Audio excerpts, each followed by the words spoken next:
Morning, folks. Zehotep here. We're going to be playing on Everquest Legends. I'm going to modify this loadout here. It's going to be Magician, Druid, Rogue.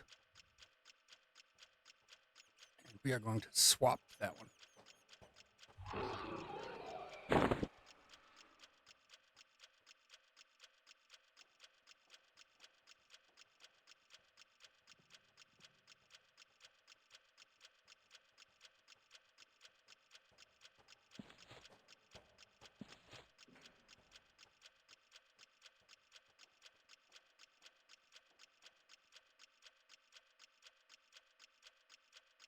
Go to my spells and rebuild. Almost no equipment on this loadout. So we will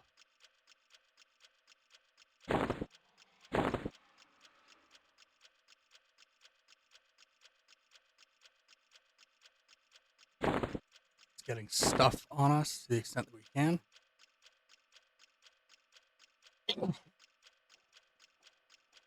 Okay.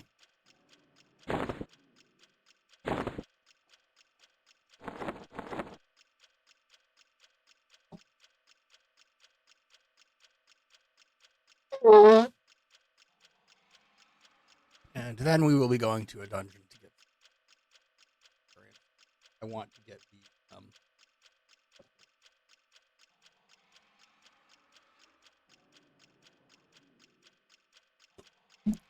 take a couple things in real life right now. I guess the mouse pad must have gotten some crud under it because it's sliding around a little bit. Let's clean that up. My cats track a lot of dust up onto the desk. Walking around on the floor, and then they come up on the desk, and I get little tiny grains of stuff under my mouse, which is a tactile thing, is really irritating to me. So let's get a pet up.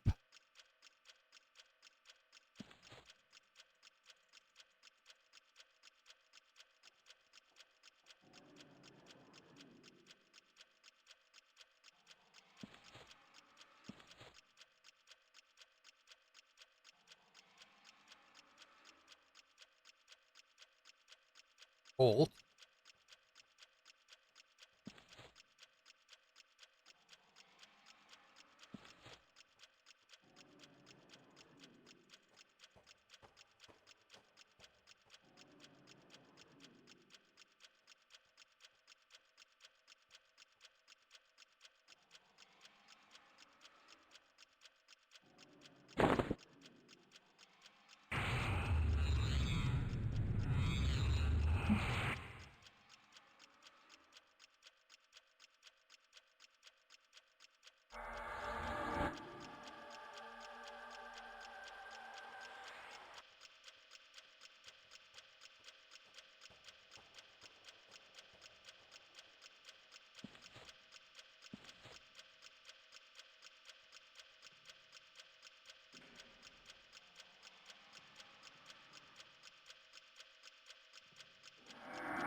Go the full-on snare.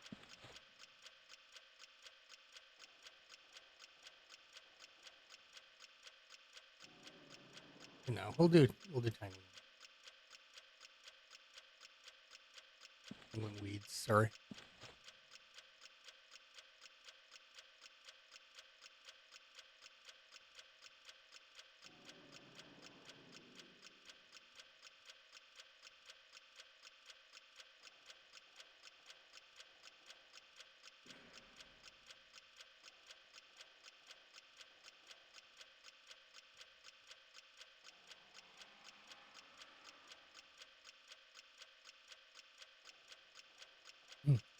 I think I'm actually good for now. I don't need to memorize a whole lot.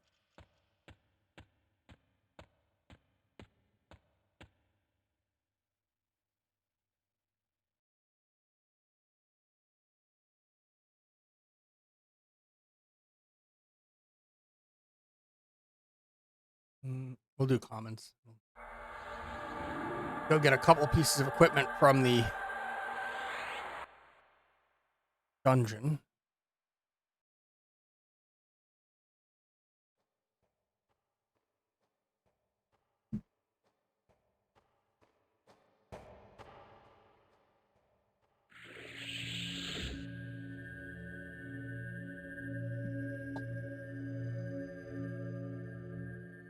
Your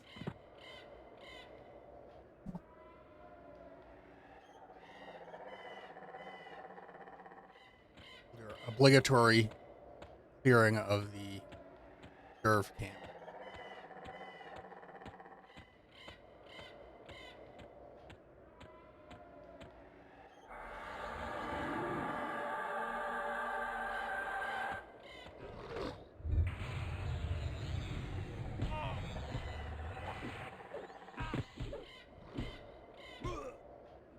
That taunts, he turns away from me, and I can just stab him in the back.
We'll just head to the dungeon. It's kind of wasteful to be doing the reserve camp.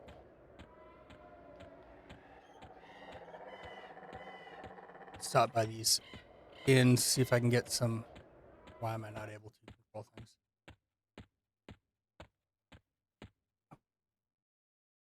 Stop by these inns and see if I can get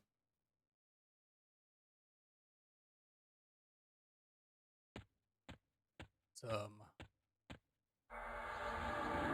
Yola packets. I know there's some sold at other locations in the zone, but not really on route. There's a bar. Might be able to get what we need.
This loadout. It's not what I'm going to do long term for spells, but it'll work for now.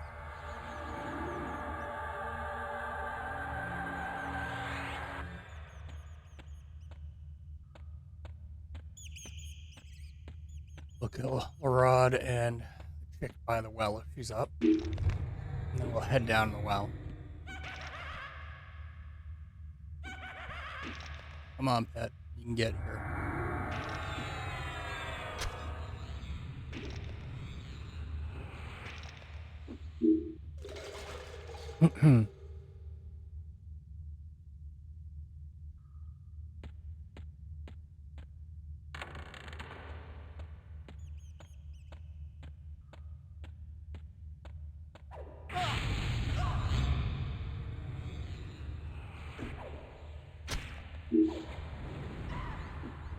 We should be finding Striker here.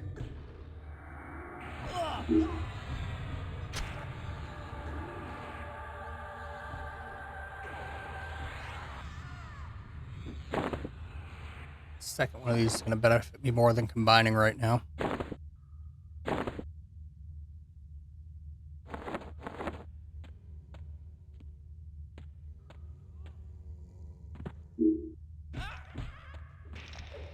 It's going to survive this until the pet gets here. I'm going to go into evasive.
Getting a good solid pet set is going to be key to me getting the ability to level other characters, not characters, but loadouts faster.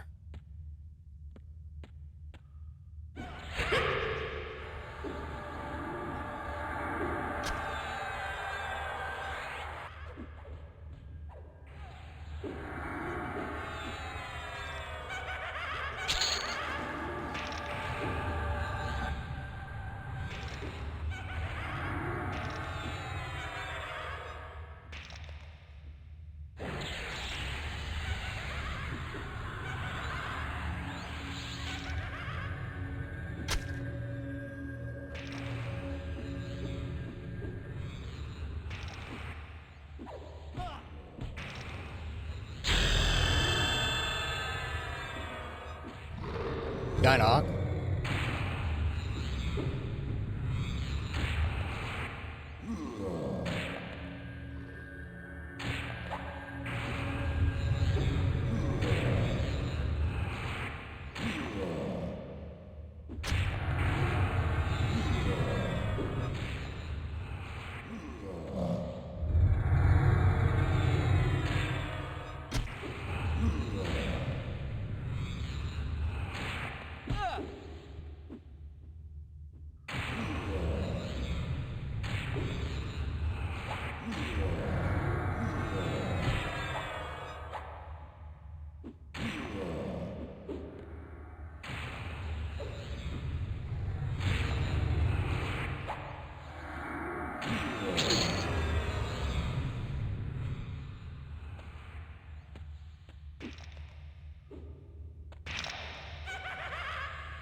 Why is backstab not triggering?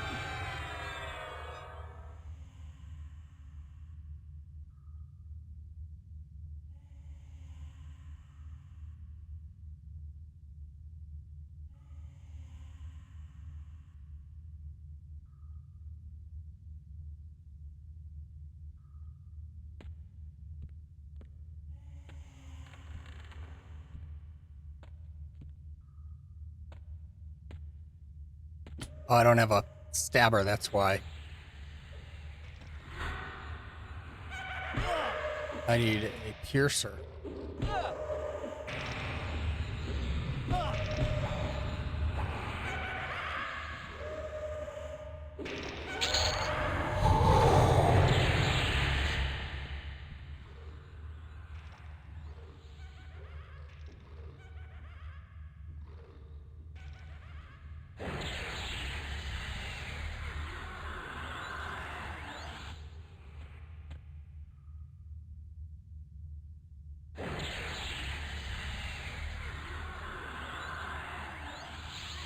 Morning. Hello.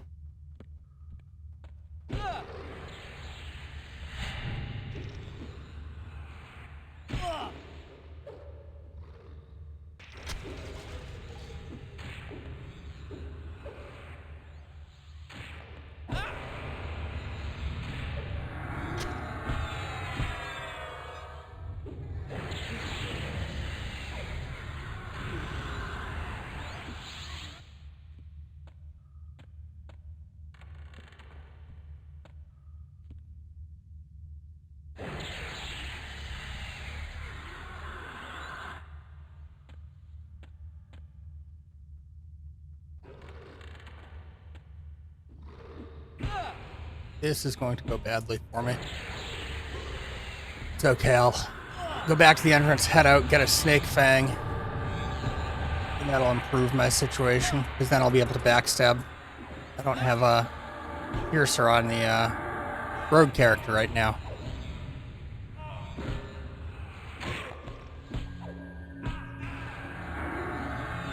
I might be able to pull this out.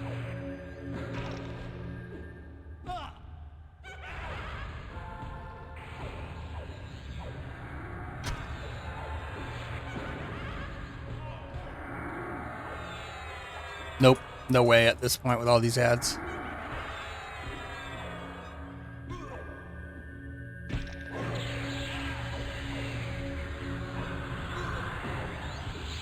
Maybe at least get some experience by killing off one of these gnomes. No, we don't have the mana for it.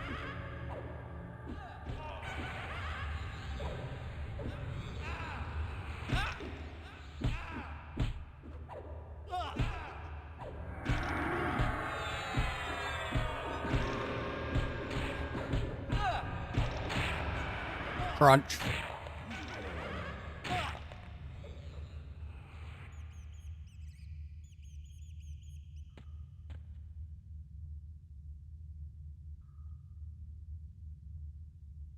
I could summon myself a dagger.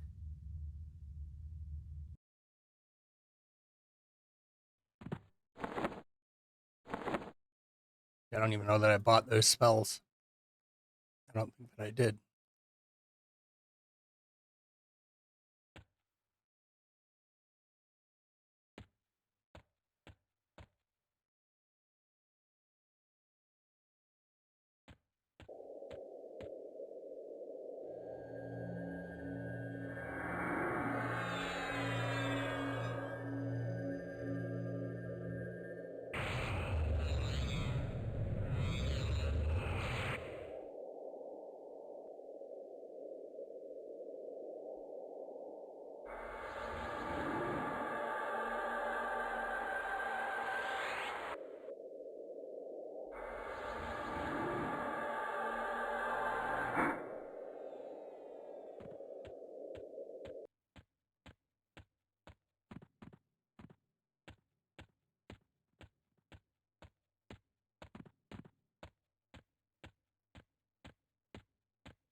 This will make life easier.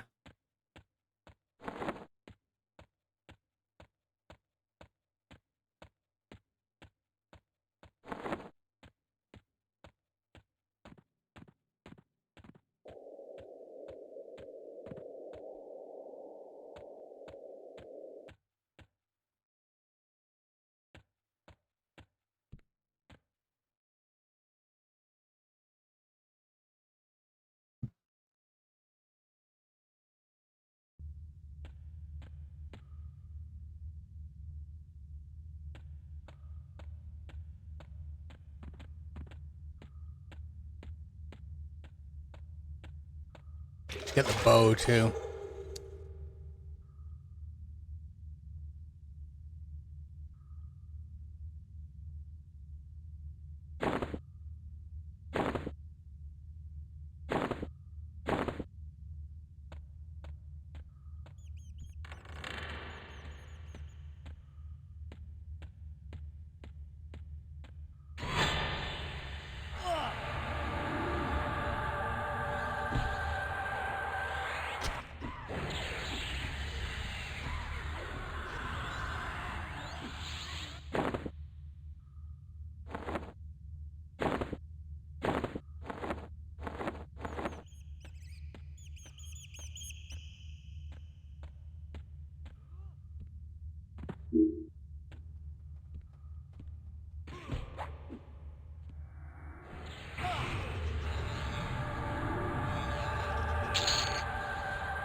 terrible heal spells.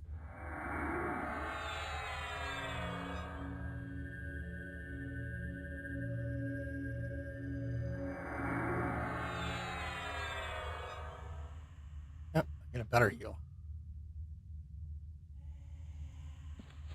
I hit 19.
I will kill off that gnome too.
Let's melt her.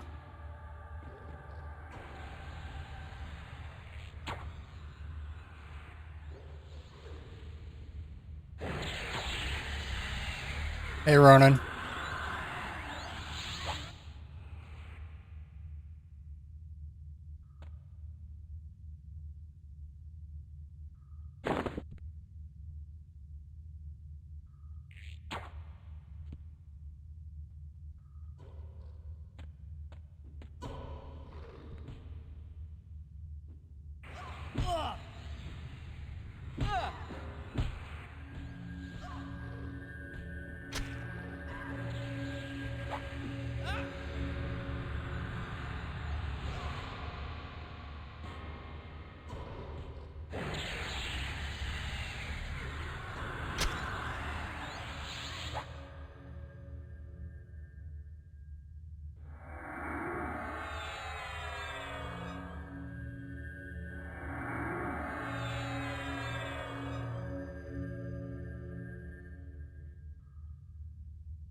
This is going to be potentially nasty. There'll be 2.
can wear it. Wear the ribbon scale too. What am I doing?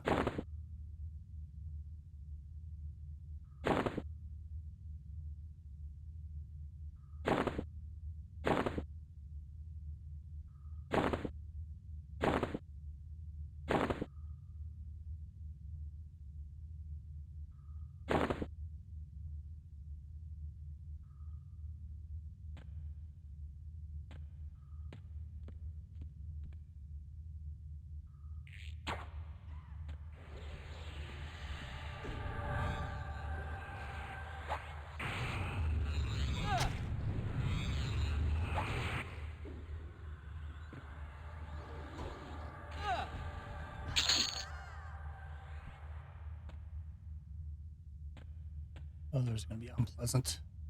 I don't know that I want to try to take both of those right now.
Yeah,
the boots.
I'm okay. I'm out on disability leave right now, so moving towards disability retirement. So I have a lot of time on my hands, and this is a budget-friendly activity that I enjoy. So while I wait for kind of the retirement stuff to go through.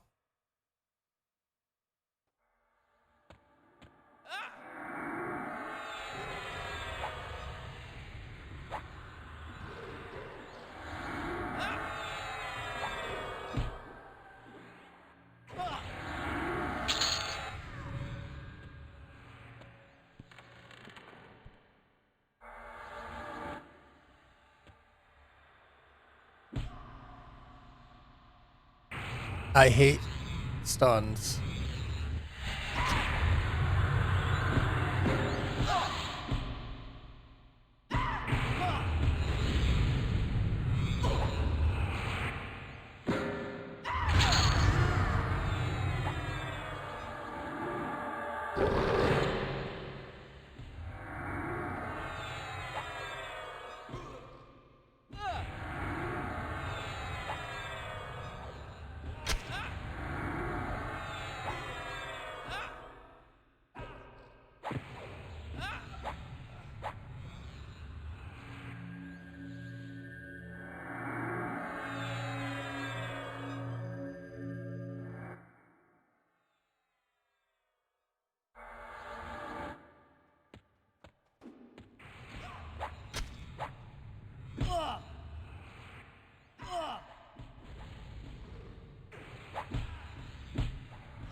Second loadout will strengthen your primary as well because you'll have more AA.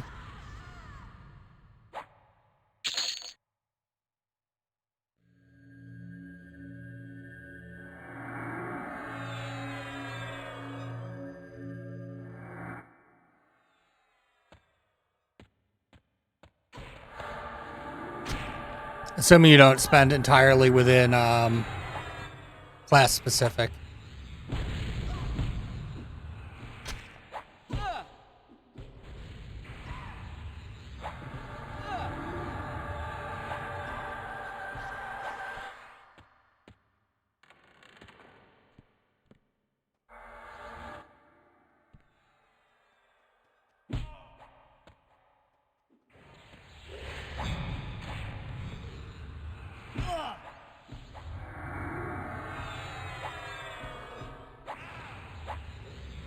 Yeah, you'll have a lot more gear as well.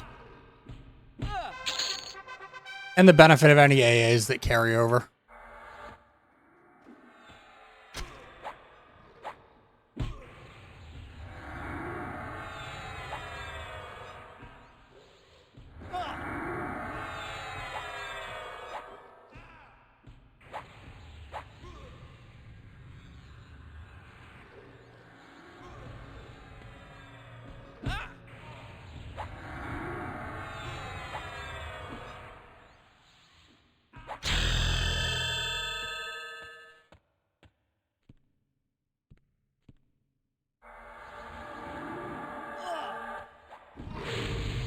I should have a new pet. I should really gotten him going before I pick this fight. That's okay. We'll have him up soon enough.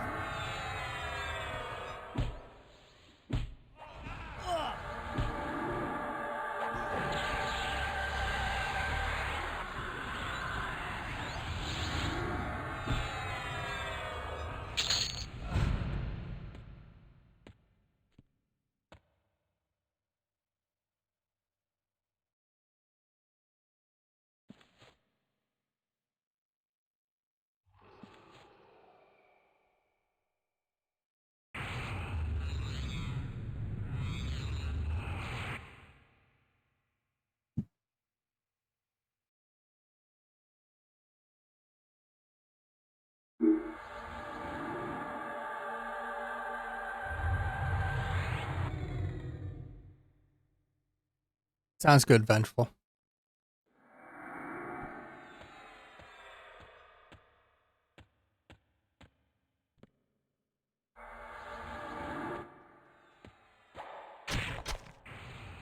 I think my once I hit 50, my next build is going to be painfully classic. It's going to be Warrior, Cleric, Enchanter.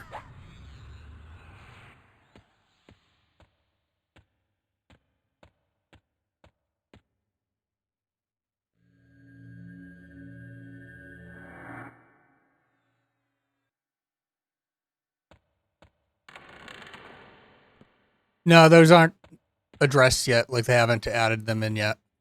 But the skill set at base with those three should be pretty powerful.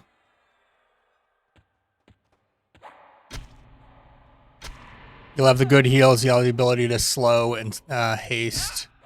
You'll have the ability to pacify. It'll be very workable. Like, I think it'll be a pretty fast leveling build as well. Like, you won't have the DPS of some other builds, but you'll be super tanky.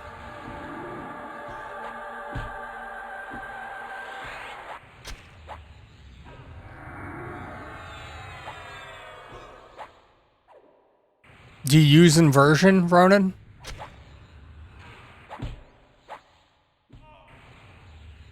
Like, if you use inversion with a lower,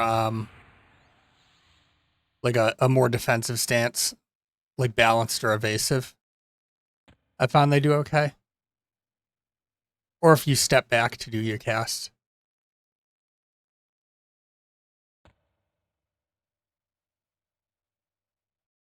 Like, not saying that you don't get interrupted, but there are options. I mean, yeah, inversion, right? You're, yeah. Because that makes your spells cast a lot faster. You just get more of a cooldown. That way you can fit them in between enemy swings.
Yeah, like, you probably want to try switching between them. Like, I mainly, like, when playing anything with melee, I didn't use a lot of the resist one, the over channel one. I'm mainly in recovery or inversion. Like, there's different play styles, but I've found that to be fairly effective. And then I'm mainly in like, you wouldn't have had striker stance. You'd have offensive.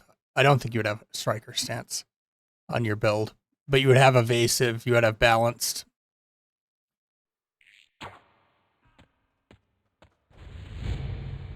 So in fighting groups, I would often be an evasive and using inversion.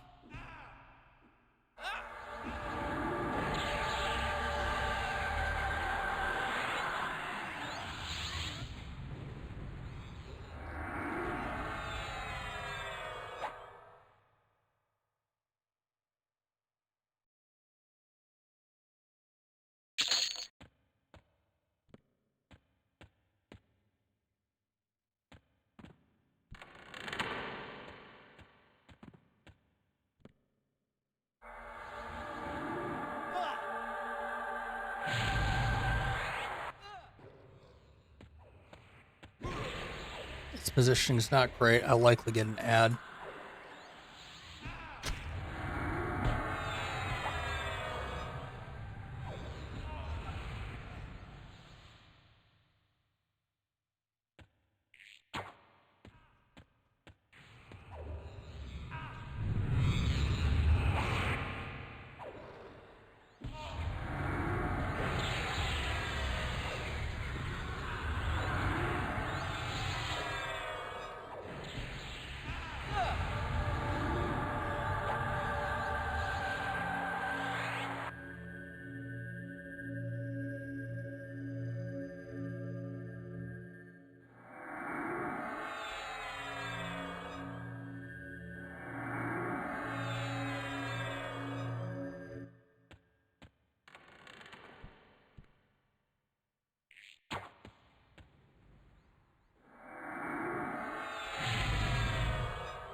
Yeah, yeah. Like, try a bunch of things. Like, that's, one of the reasons I restart. Like, everything I've done has had mage so far, just because I do know that I want that to be a part of any build.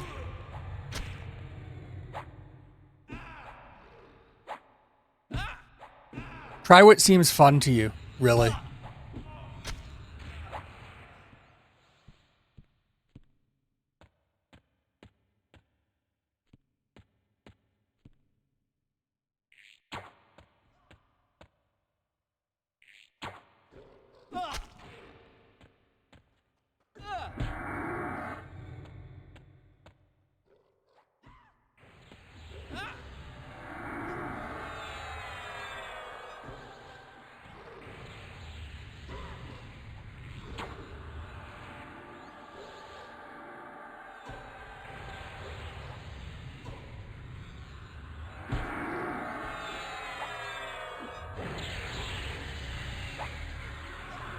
Evasive is very strong.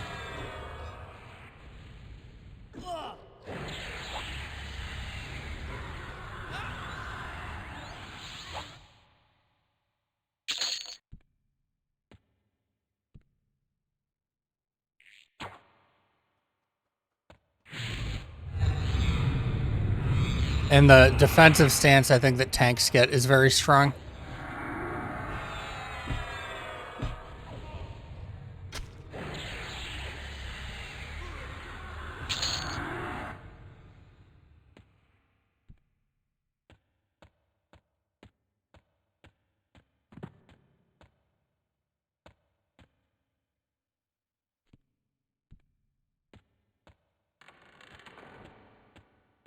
I think if you're fighting things that are higher in level than you, yes. Like big groups of things that are higher level than you.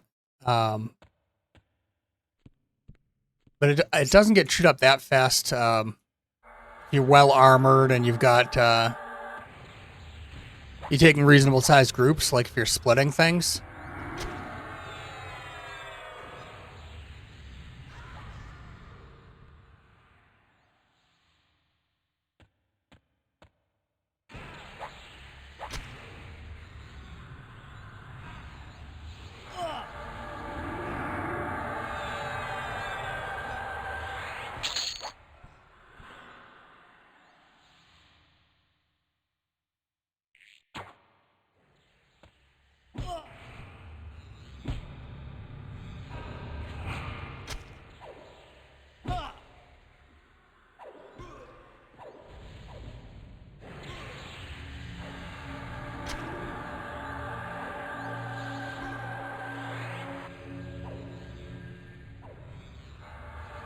Yeah, like lower Guck at that level, when you're kind of in the frenzy area, you've got a mix of things from like 44-ish up to almost 50. So you got blues through yellows.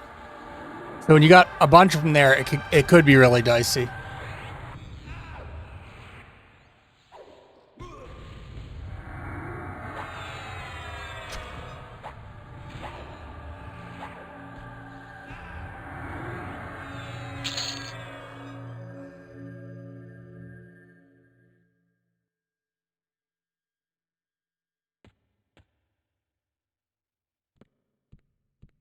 Yeah.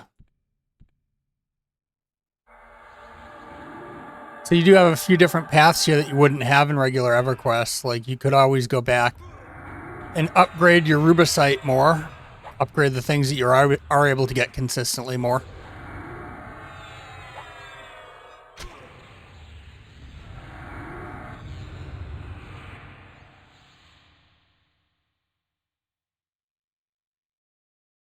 Or waiting until they patch and do the changes for some of the other low-level dungeons like Black Burrow. Those should be interesting. Just don't lose hope.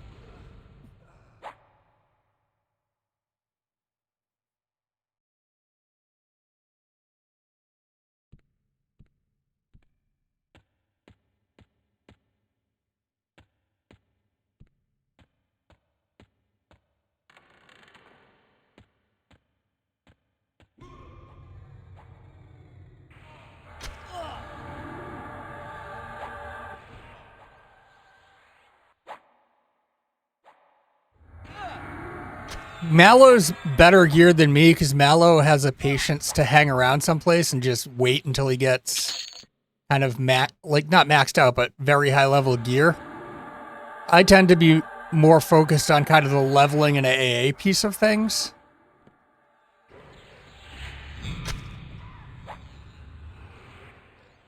Like, I think the highest pieces of gear I have now, yes, they're ones from Befallen, but I think they're only like +6.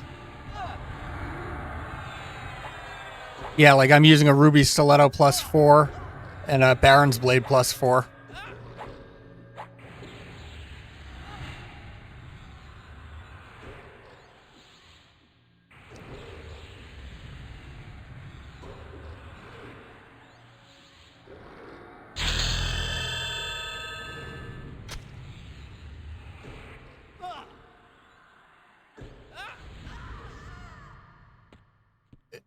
Not so much skill, but time. Like, I spend a lot of time playing, right? So some of it is that.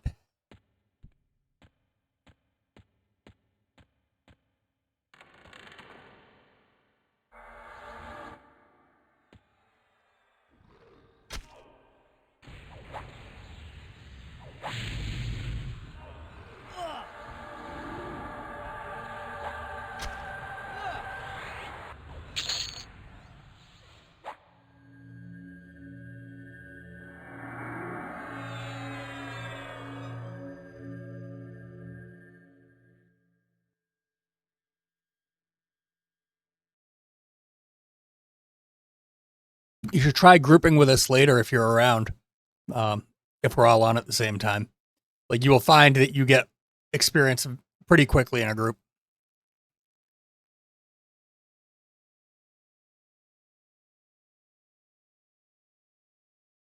Yeah, this is not WoW.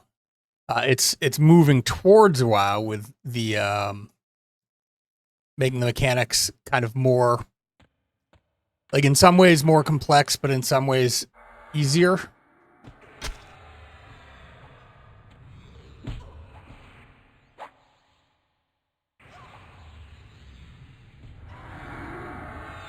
But we did the whole for a little bit last night, and it was a little bit more like classic EQ, where I was doing the pulling and I was splitting, trying to bring in single mobs to the group, like, efficiently and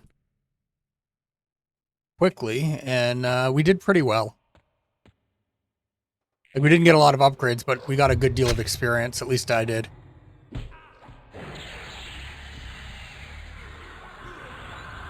He's a little higher, so his experience wasn't quite as good.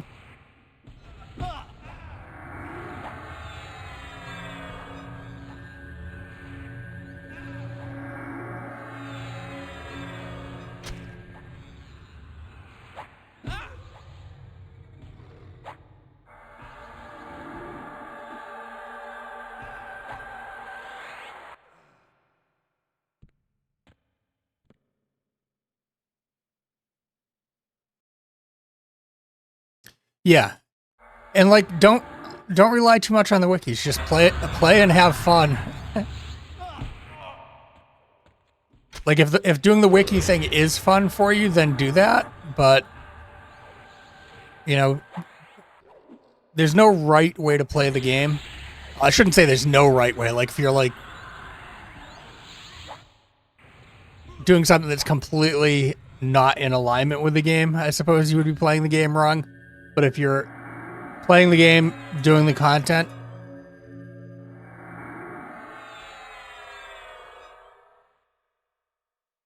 yeah, like, hopefully they do. It shouldn't be too much longer anyways, because, like, have they announced an actual release date yet? I haven't been keeping up with the forums and the beta as much.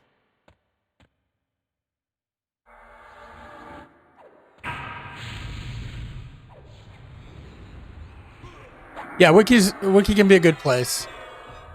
The P99 and the certainly the EQ Legends wiki is starting to shape up better. But P99 can be a good resource still. Just make sure you're not looking at things that are out of era.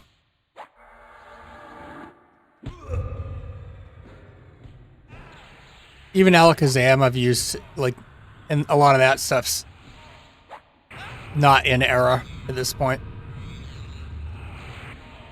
for this game.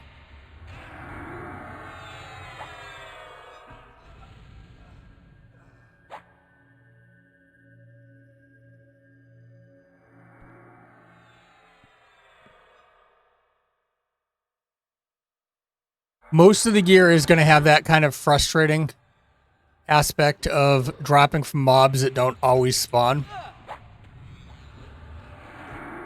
But some of that's what they're reworking, right? So be patient, and hopefully a lot of that stuff changes.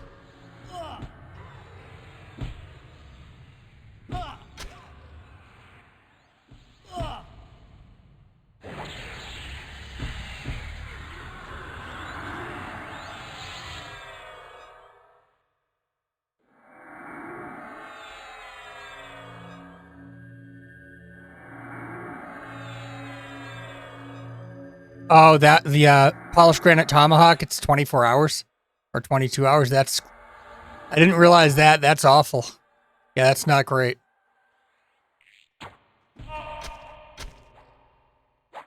There is a similar drop from Lake Wraith. You would need to have water breathing, but you have a spell that you can summon a stone that gives you enduring breath. You just want to pay attention so it doesn't wear off.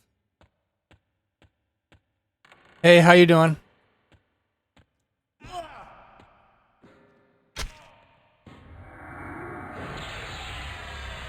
The one that drops in Lake Wraith is actually a better version of the proc.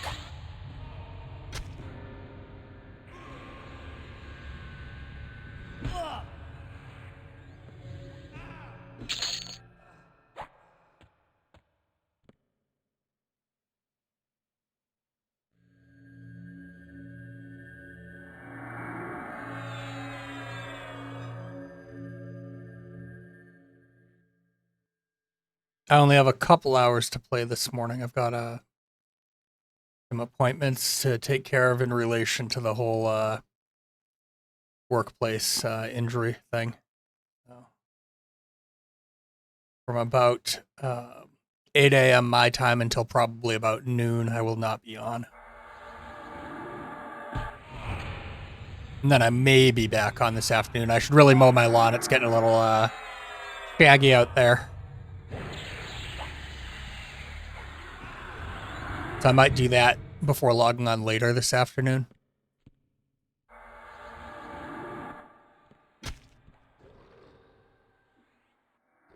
This positioning sucks. Better.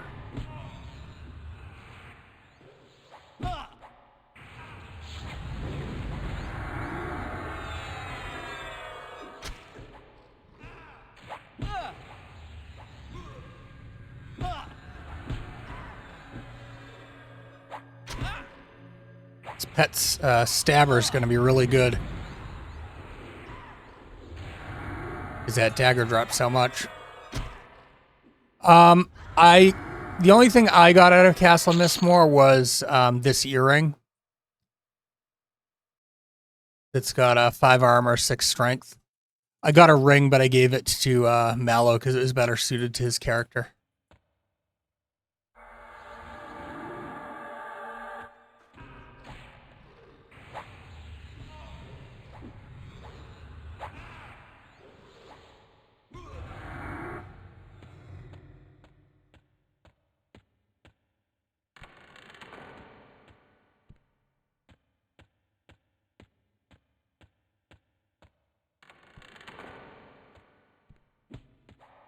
Good stuff. I am enjoying it probably too much. I've been playing a lot.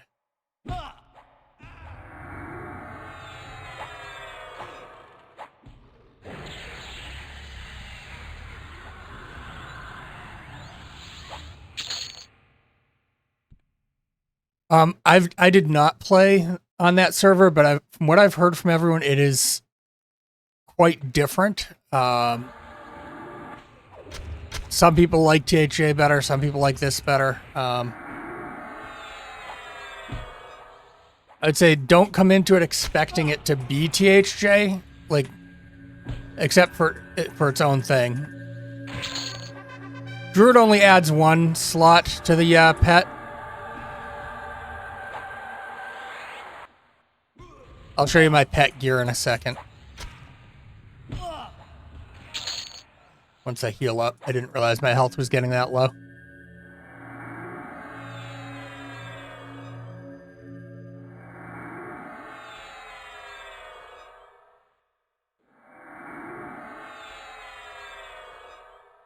So this is what I have for pet gear. So I get the 4 plus 3 for the mage and then 1 for the druid.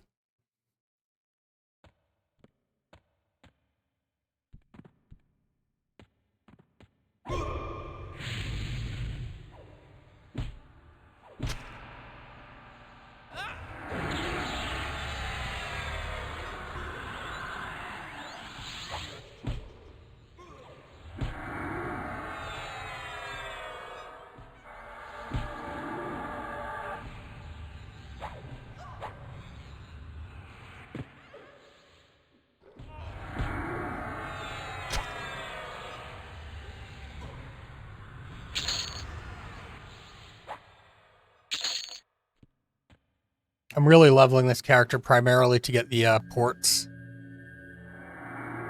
as rituals. I was initially planning on playing Mage, Druid, Enchanter, but right now it's not really workable. Like, you could do it, but it's not, the amount of power they have is not where it should be. Or it's not, I shouldn't say it's not where it should be, but it's not comparable to other combinations. Each one of them has some things that they're lacking. Pets, they just got a pretty substantial improvement. A lot of people are still not pleased with them. I don't think they should be a full-on replacement for a tank. They're definitely more tanky than they were. They still don't do damage very well at high level, from what folks have said.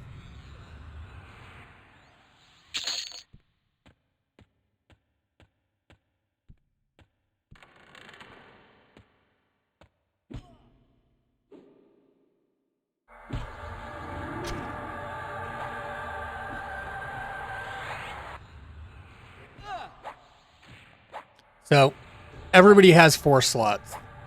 Mage adds 3 slots. Druid adds 1 slot. So, most pet classes will add slots. Non-hybrids don't. So, Beast Lord, I think, adds 3 slots. Necro, I think, adds 2. Enchanter and Druid add 1 because they charm.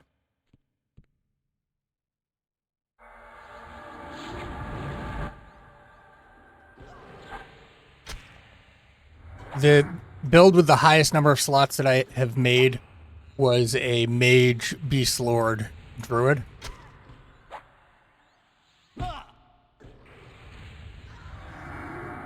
Right now, my pet is wearing a Rubicite breastplate, plus 3, so it gets 9 health regen every tick. Some decent armor out of it. And he's got a pretty good piercer for backstab.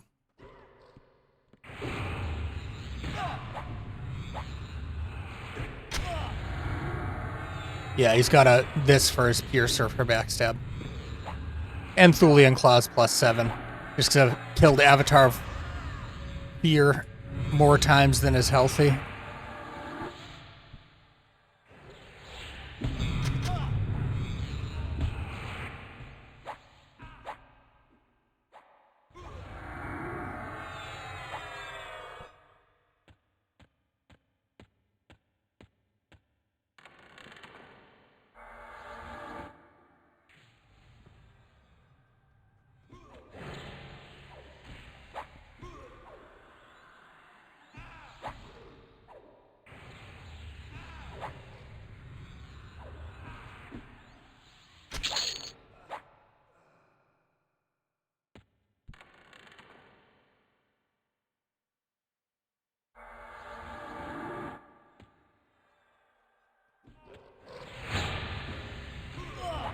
Have you hit inventory to see if he's got the stuff equipped?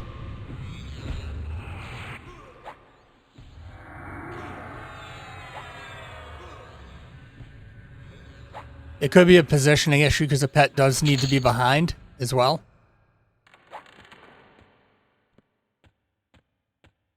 And I find if he's too close, even if it looks like he's behind, he won't backstab.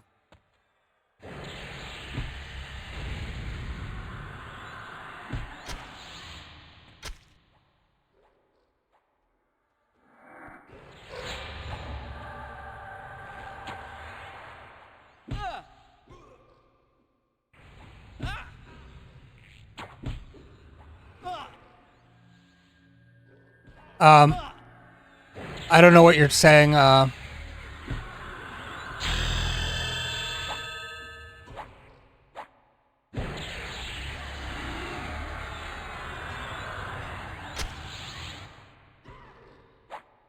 Yeah.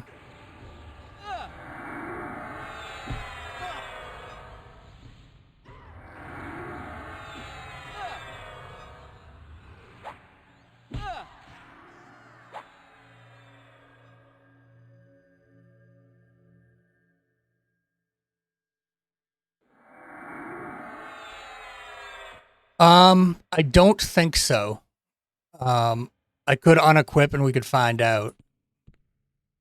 I'd prefer not to. I know that they don't backstab until the level 10 pet, but they dual wield from level 1 or level 2 because you don't get a pet to level 2 as a mage.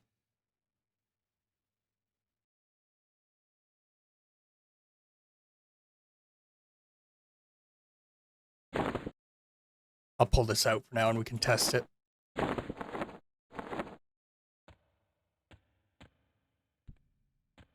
I think they do need to have a stabby weapon. Oh, that's no good. We'll go evasive.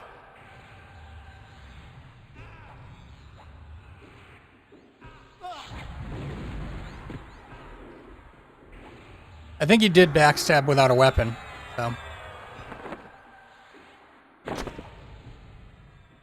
Yeah, he's backstabbing without a weapon. I don't have my, I've got an audio trigger for backstab, and mine wasn't on cooldown after it played.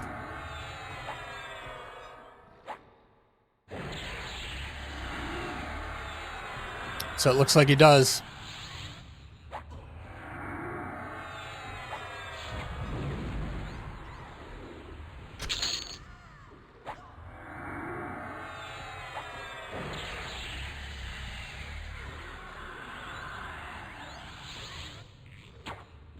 I think he just can backstab from either, I guess. I don't know. I would have to see.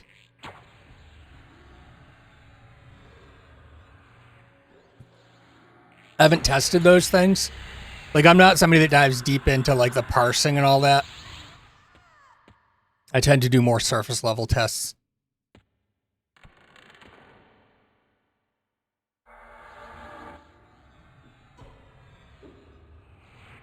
For me, the time for optimizing is later in the game. Like, I don't care that much early on.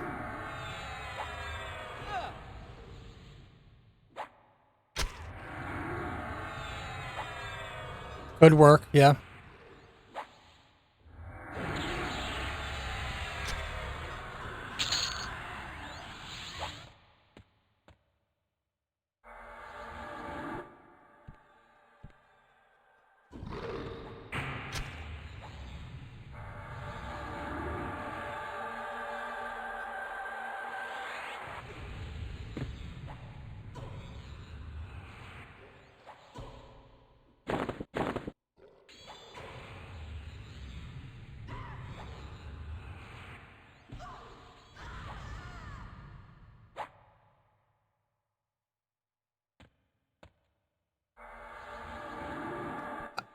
If you spend any time here, Fault, you'll learn that I don't love the word should.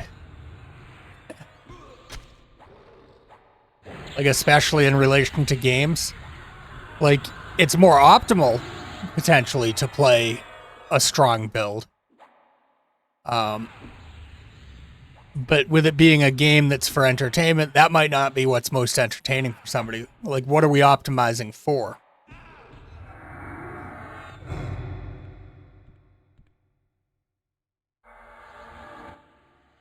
Like, sure, if you play a build that is not optimized at all, it could lead to frustration, and that's not fun. But, you know, like, what you should do in a game is kind of varies. Like, this game's pretty sandboxy.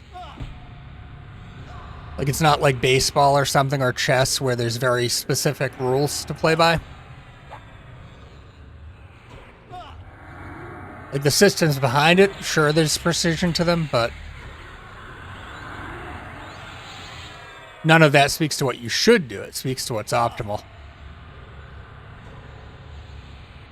Yeah, their favorite will likely be the best build, and, like, what becomes their favorite will likely be driven by what they find fun. For some, that is, like, highly optimized build, able to take on raid bosses.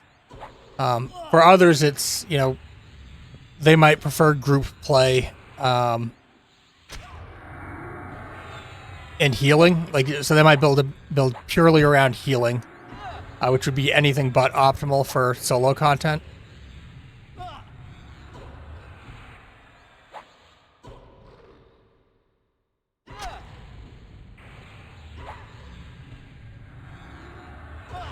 Speaking of healing, I should heal my pet.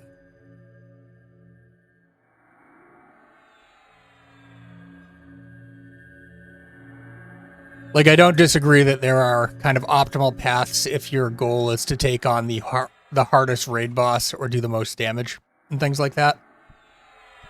I just don't like kind of getting stuck. Like, I don't like it being described as good. Like, if that's your objective, then yes, that is the optimal path.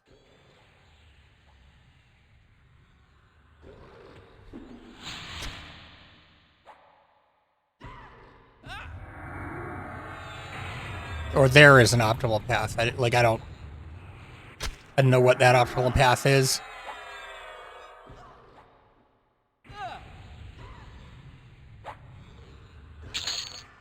Don't really care what that optimal path is.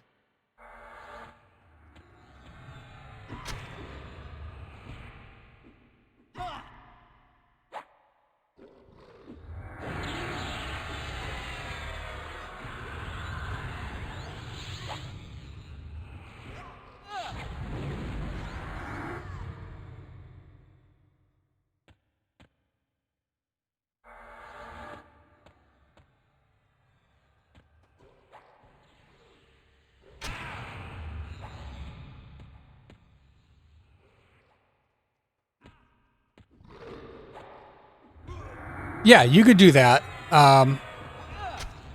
You'll gain AAs if you just do a different loadout too. Like, if you're getting frustrated with the main loadout, like this loadout right now doesn't have a pacify that works indoors, which makes some things more challenging. I could switch to another loadout to farm the gear that I'm getting here. Like, to plow the road, as you're saying, right? That there are options. Like, I would encourage folks to view their character holistically, not as individual loadouts, but as roles that can be equipped. Yeah, they get a lull for indoor, like, later on. But right now, I need to be able to manage whatever is in proximity to each other, because that's just where this build is at, right?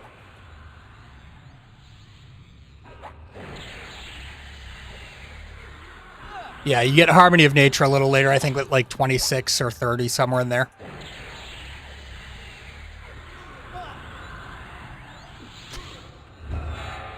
Right now I'm clearing the road for rituals, the ports.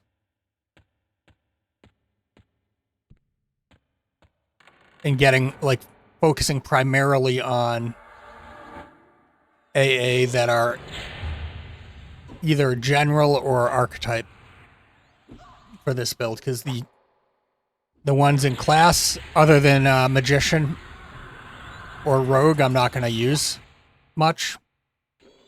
Hey, Chaos, how you doing? Pets feel a little better. They're not like full-fledged tanks. I didn't really expect them to be, so.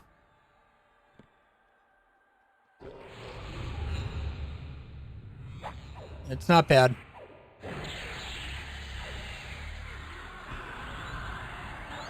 No, invisible, generally speaking, does not include invisibility versus undead. It is generally not. Oh, not paying attention. My pet died, so I'm gonna get a new pet up. You would need invis versus undead for that. There are also some other mobs that see invis.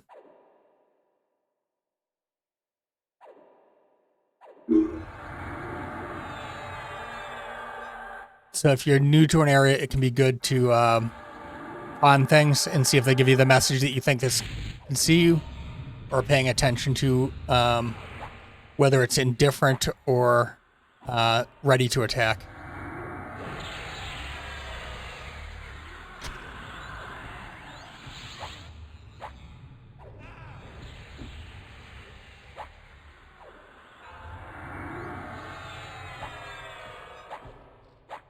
Yeah, Guck can be interesting because you have, in some areas, you have a mix of live and undead. That's harder to invis through.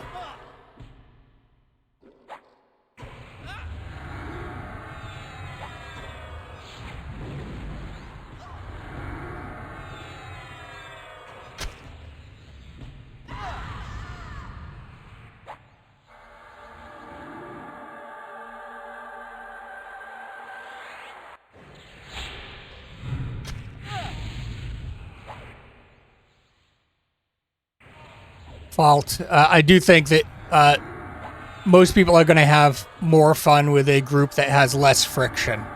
Like I'm not disagreeing with that.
It is pretty rude, Ronan,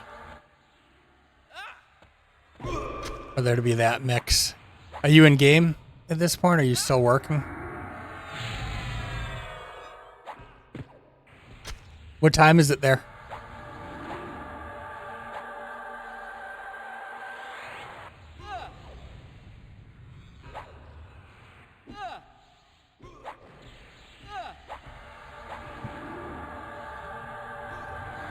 Yeah. It's just about 6 a.m. here. Like 5:51. Yep.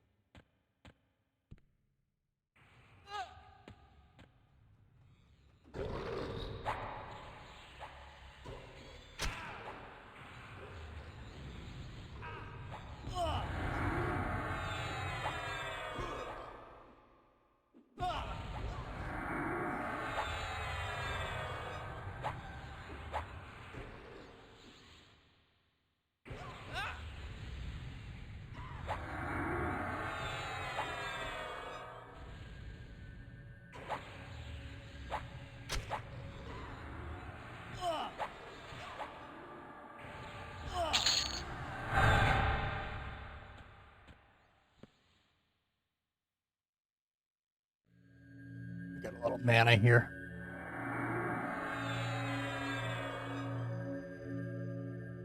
After this, I'll likely replace the druid with a shaman to get up to where I get shrink on the shaman, because that gets added to rituals as well. Not that I need it, but to cast on group mates or my pet. Maybe work on some alchemy to get some Spirit of the Wolf potions for builds that don't have Spirit of the Wolf.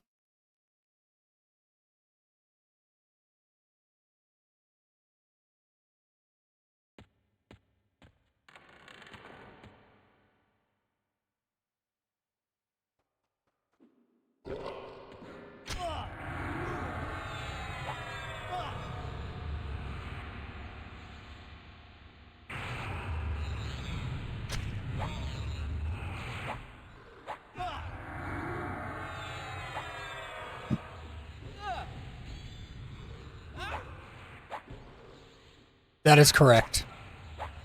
Like, I'm not doing it on the shaman.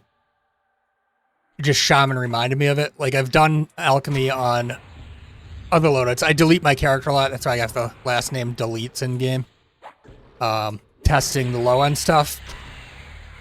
But, yeah, everybody can do alchemy, which is great. So you can make potions on any class.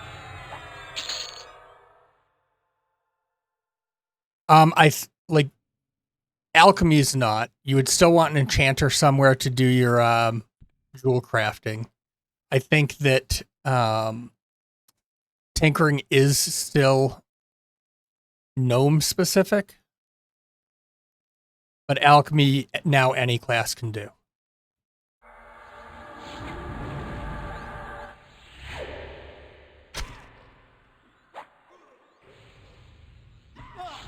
And like Spirit of the Wolf potions are easy to make. Like, they're costly in early game, they're not cheap. But like in on earlier builds before I deleted, I'd have a stack of Spirit of the Wolf potions on my bar at all times. Like, I would even use them on classes that could cast Spirit of the Wolf just because I was too lazy to chain a spell gem.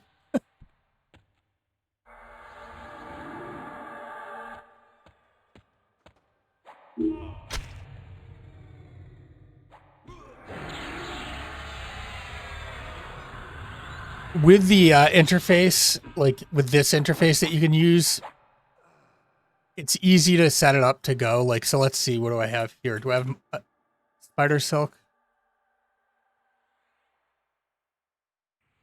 I don't have spider silk, but what do I have?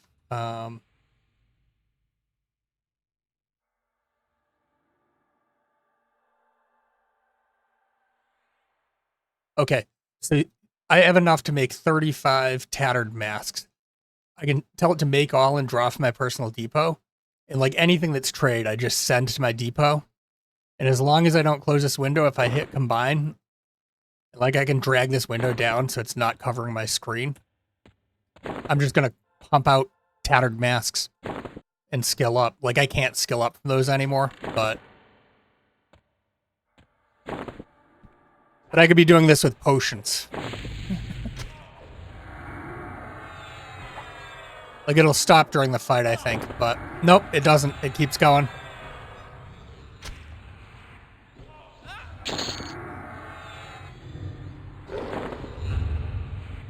There's really not a lot of reason not to, other than the money piece. Or that, like, some trade skills are not super useful. Like, tailoring is of limited use. Like, I'll be able to make 10-slot handmade bags, and that's one of the main reasons I'm doing it. But you can get those as drops later game anyways from dragons. And the ones that drop are better, so.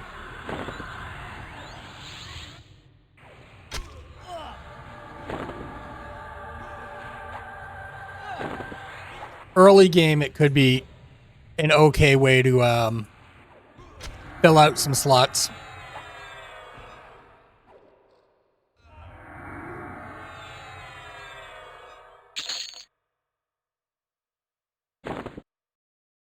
still going.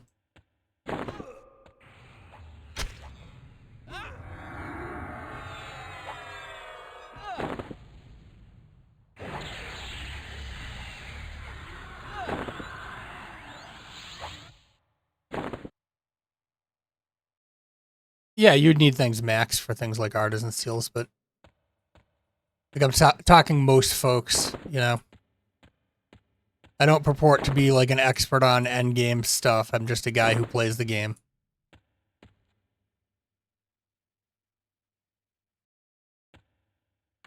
I don't even know if artisan seals are in this. Like, is that in classic era? I don't remember if they even had those. Like, I thought those were more Luckland or Plains of Power era. I think Pop. I think they were Pop era.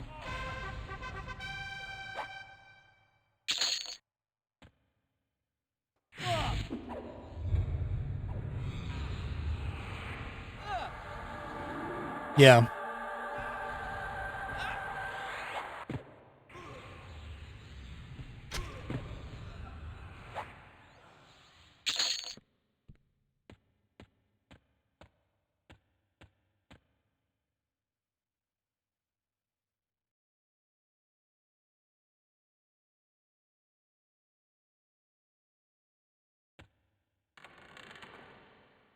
Did I run out? Yeah, I ran out of patterns. Have anything else?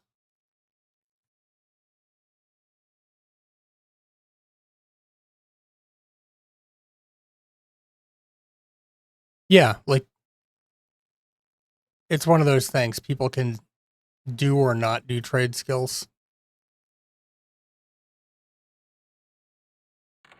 I tend to be more utilitarian about things than anything.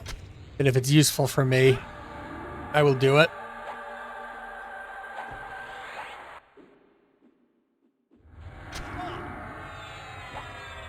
And with the trade interface, it's not as bad. Like,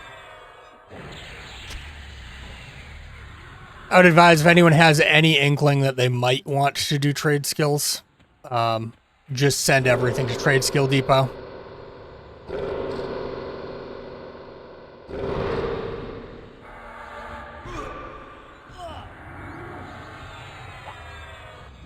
My thoughts? If it sounds interesting, do it. You'd be a little strong in the tanking department. You'd have a little bit of healing. And you'd have the Magician for damage.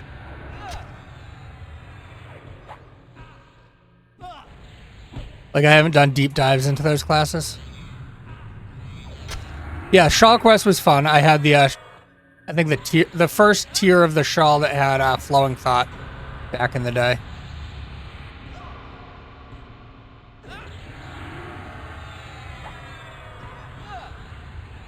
It kind of made me sad when it became less relevant, kind of post-pop, when it was easier to max out your Flowing Thought.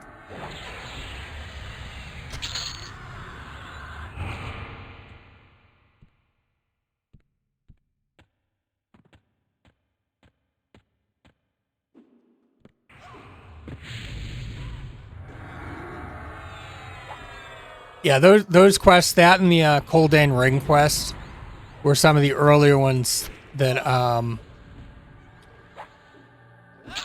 that really made trade skilling seem more worthwhile for a lot of folks.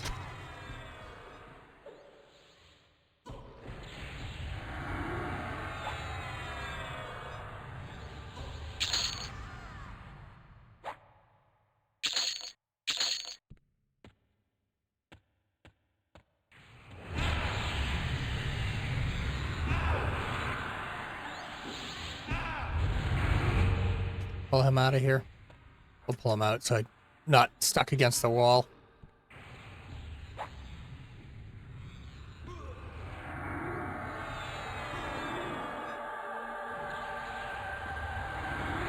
Yeah, research wasn't great.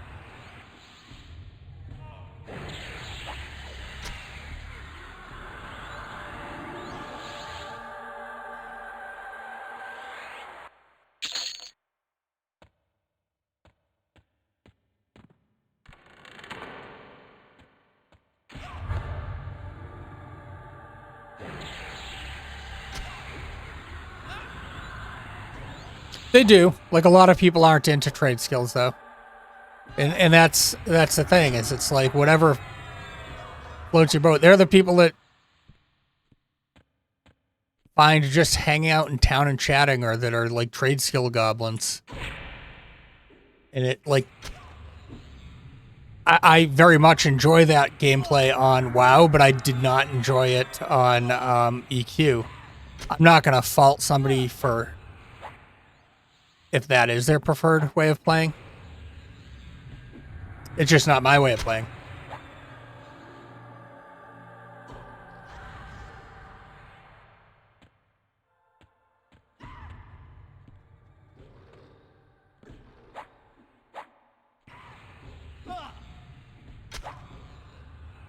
I think the more systems that they have available that people can play with, kind of the better. They have more, people have more options.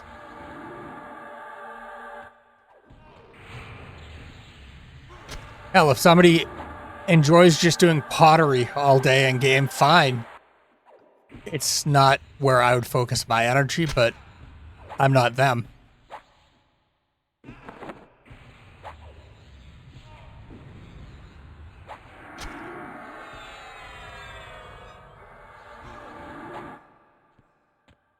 That said, I probably will focus my energy there, but not all of it. Like, I tend to do my trade skills when I'm stepping away from the keyboard.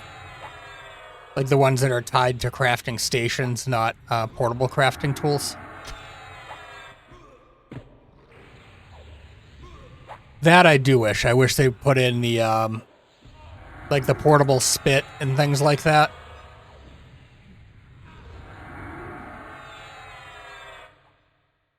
I'll have to do some research and see if they have, because it is the type of thing that it would kind of surprise me if they have not. With some of the other changes that they've made.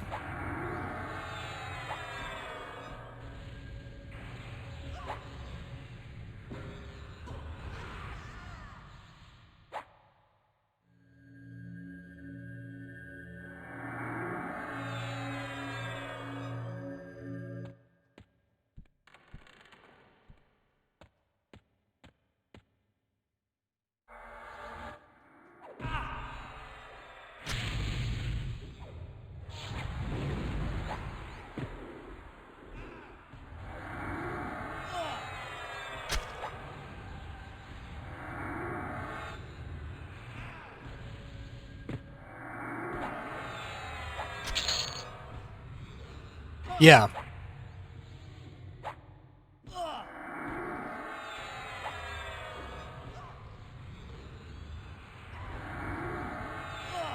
Great Uwamp used to be the bane of my existence. Because I was like the king of doing suboptimal grinds when leveling. So I was leveling a magician shortly after Kunark came out. And I decided that I was going to just grind the ogres in Timber Steep. It was not an efficient way to go about leveling.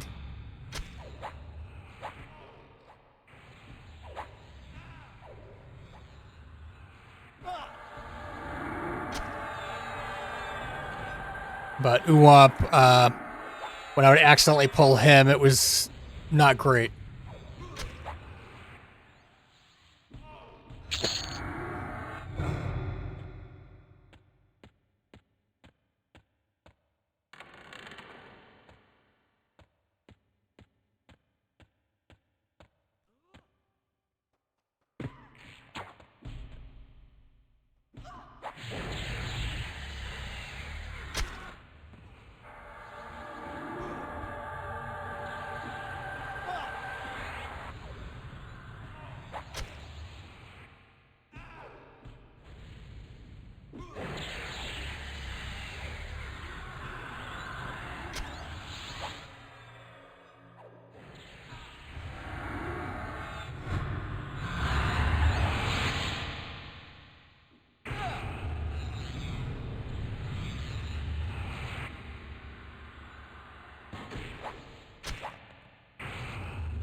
Yeah, he dropped like boots and he could drop the turtle shell helm and stuff, right?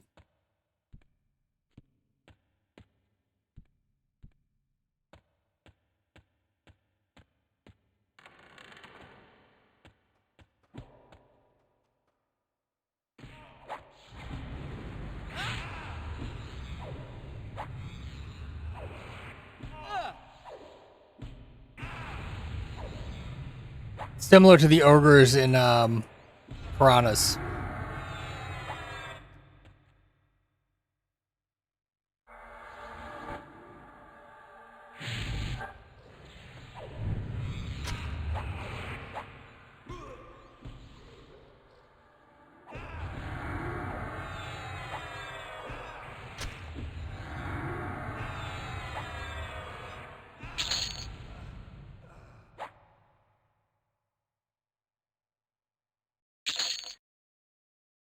I'm gonna meta up. I'll be right back.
All right, I'm back. Let's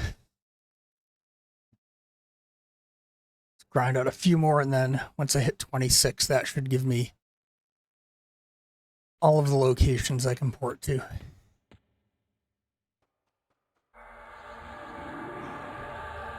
At least as a single player.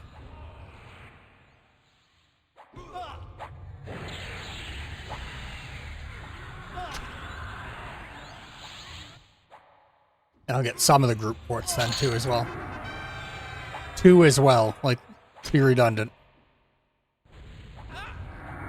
The Department of Redundancy Department.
Of course, popped just as she finished buffing.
This should do it.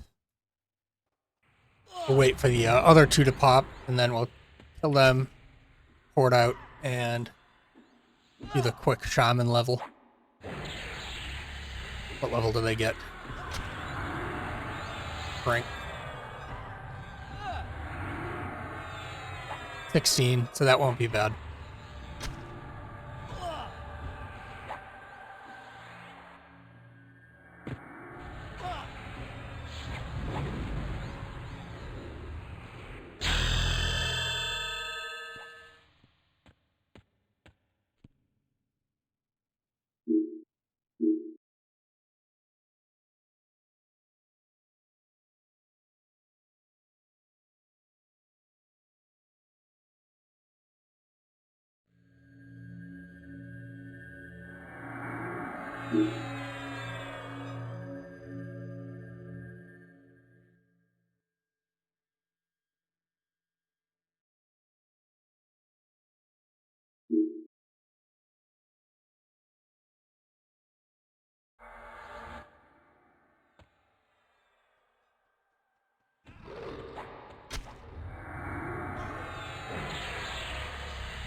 I gotta buy the spell, so.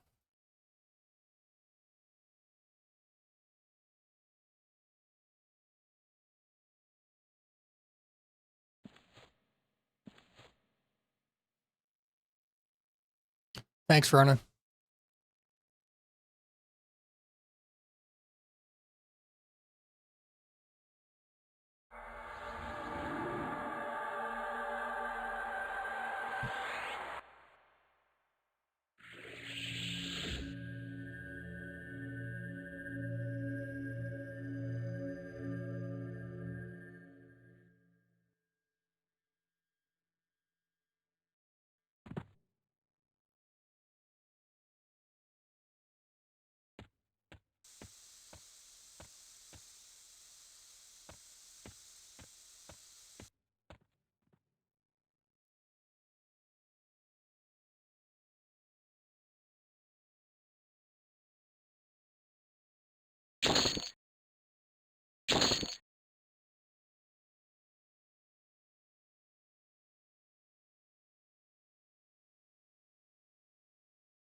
Should do something with these masks I made.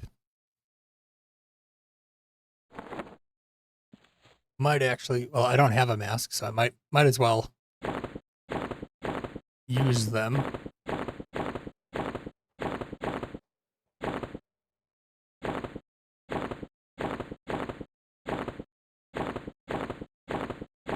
Still gonna be garbage, but it will be better garbage.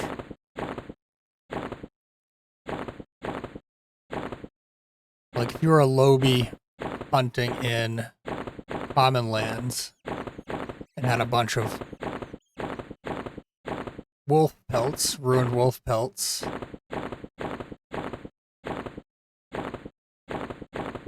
Getting an extra 6 or 7 AC from a face slot wouldn't be too bad.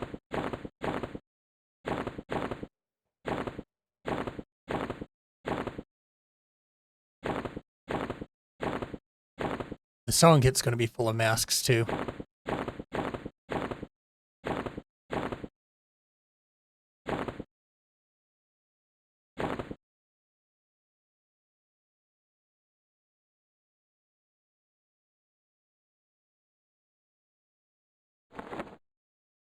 It isn't, actually. All right.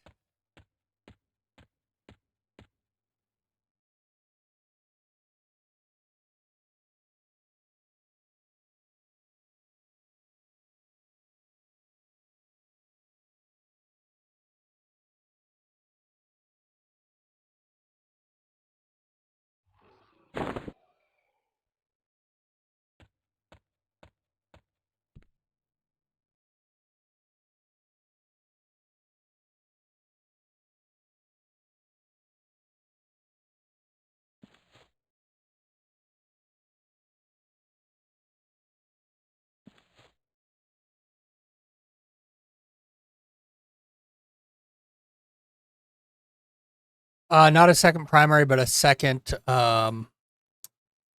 class. Not class, sorry, race. That one's easy. If you want me to tell you how to unlock that, that's super easy.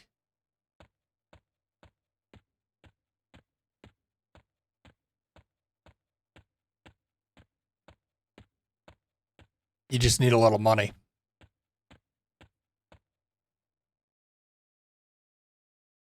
And by a little, I'm not even talking a lot. Later when you're on, I can explain it to you. It's very easy.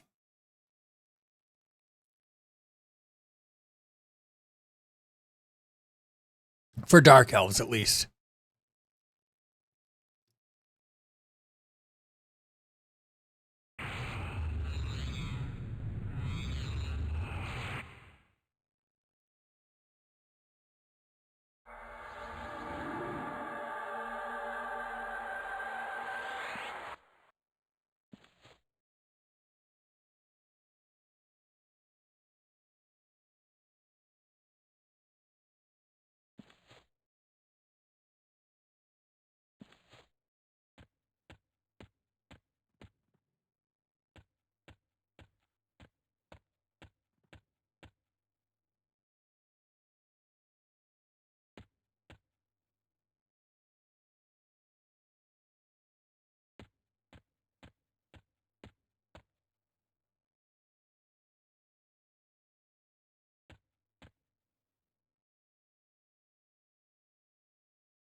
Yes, like you've got an enchanter leveled, right? So you should be able to do a lot of those quests really easily too. Like everybody could do the dark elf one once they hit level 10. Unless they might have trouble if they've got a deity, but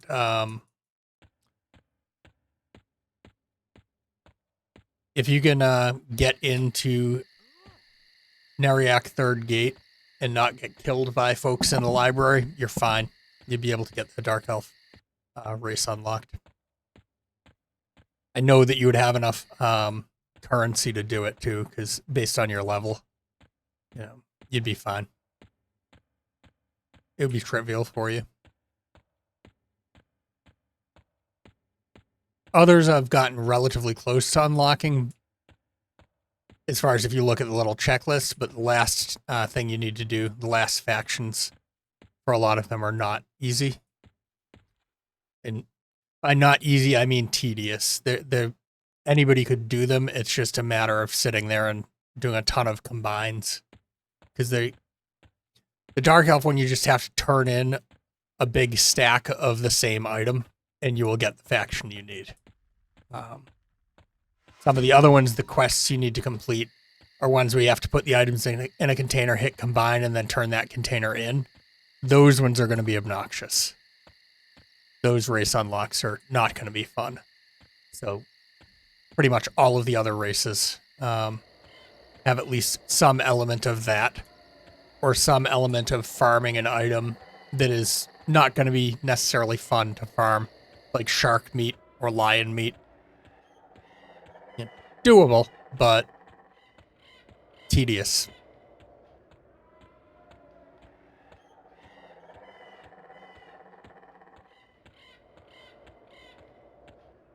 From my understanding. That would be good if they did localization.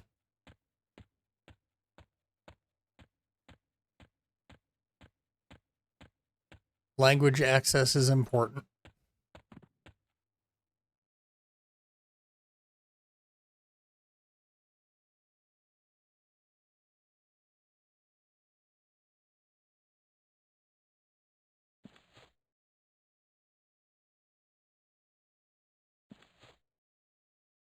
Yeah, the other unlocks, it's like Carpal Tunnel City. It's like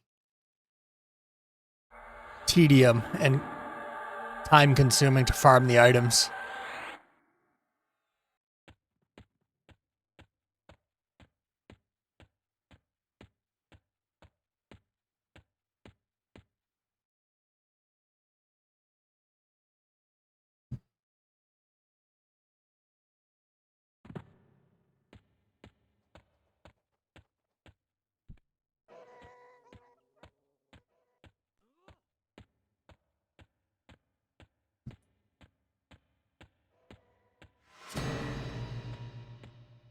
I haven't been through here on this replay.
Yeah, it's no good. Hopefully they address that. It seems like they're wanting to do things to make it more accessible. Like, I don't know if you saw the conversation about color blindness.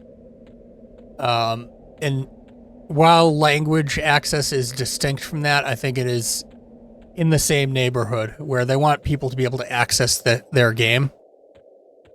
They don't want things like that to get in the way. So I'd hope they would prioritize localization.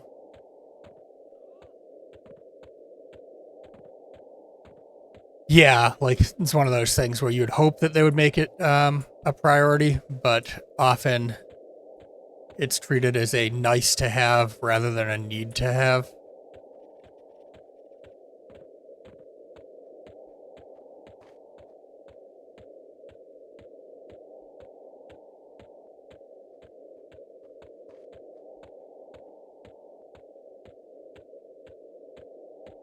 There are options. Like most of the common forms of color blindness are pretty well known.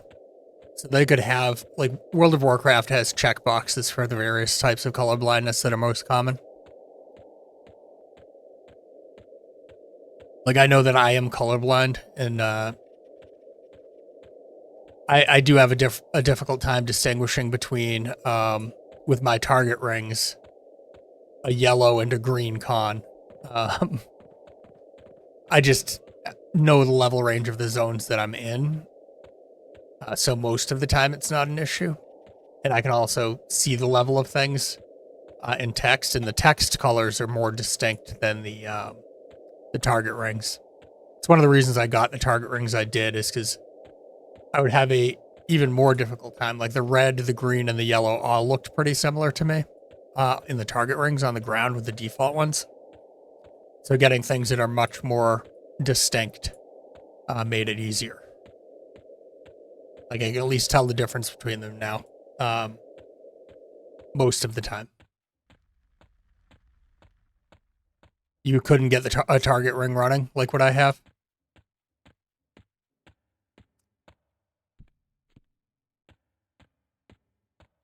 Trying to remember the name of the ones that I have. I've just used them forever, and they just get copied into a UI directory. I would copy that UI directory, not use the one that's there by default. And then I think I had to like reload the UI or something to do it. Like reload it. You can't just leave it as is.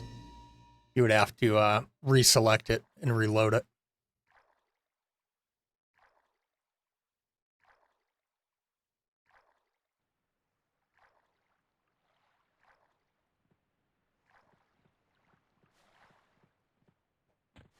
Yeah, it might be that. It's these like grid-like ones. They're much easier to see and distinguish the colors. I should buy some muffins while I'm here.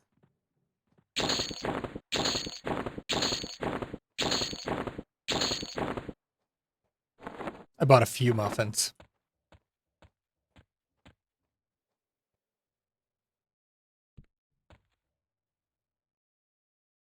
And we want shaman spells.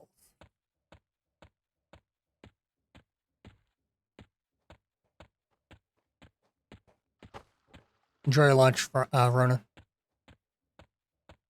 What are you having?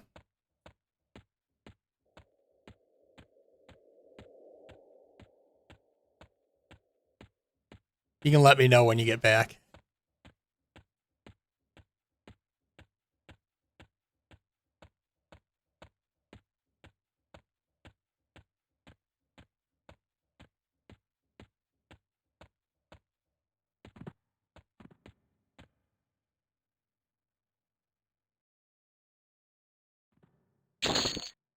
I just buy all the cheap ones at least.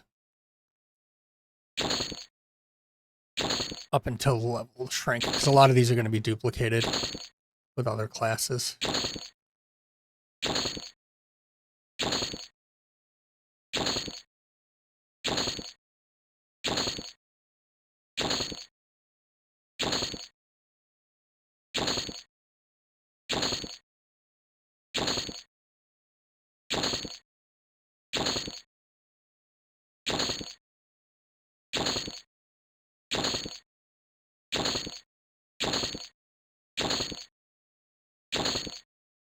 $15 for shrink. And grow, so I'll be able to be a giant gnome. We're going up to get grow.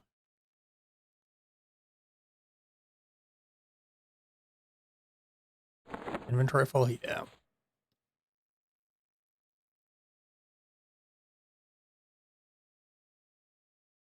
Hopefully grow is a ritual too, because I will be a giant gnome.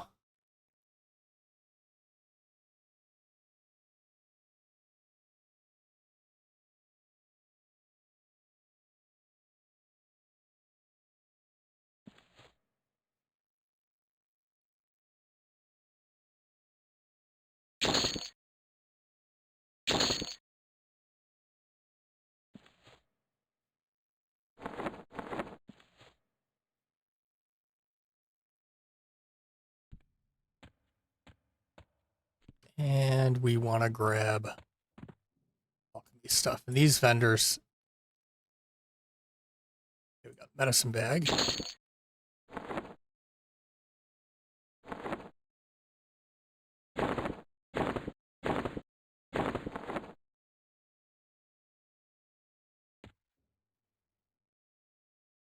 Yeah, a lot of these vendors don't have anything other than a Bonaset leaf.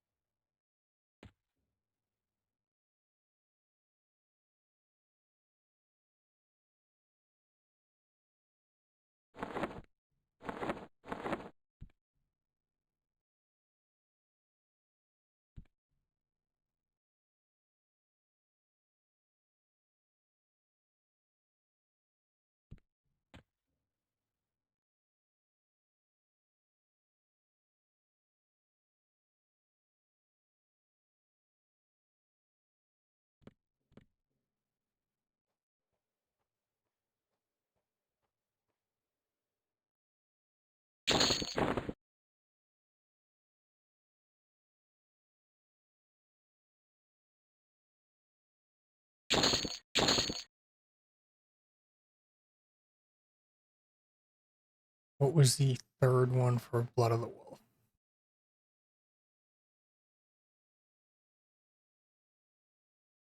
Earthward.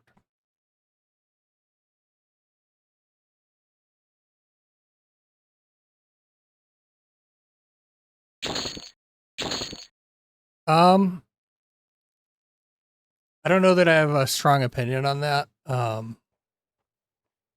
think regen can be useful, but it can be mitigated too. Like it's pretty easy to get a rubicite breastplate as long as your class can wear it, but that would add on top of the regen, right?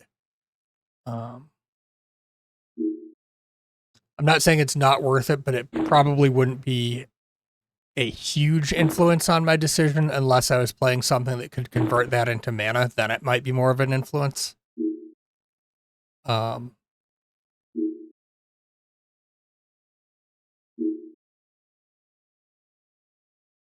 yeah, for a necro, I would consider that more heavily. What other classes are you going to do vengeful? Are you going to be able to get rubicite? Yeah, like it would be good to have XR to have that to get a little bit of more mana coming in. You get good mana regen anyhow, but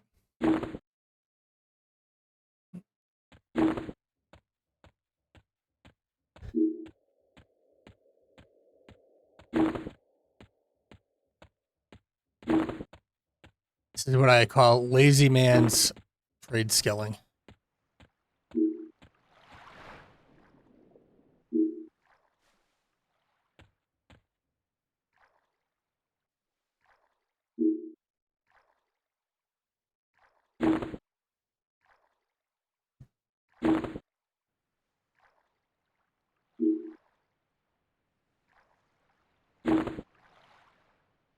Get in game, see how it feels. It sounds good. Like I think having that regen will help as far as for like mana conversion. Like I don't know how like a lot of the things that seemed important on live feel less important here. Like things like clarity, etc. Like the regen stuff feel less important.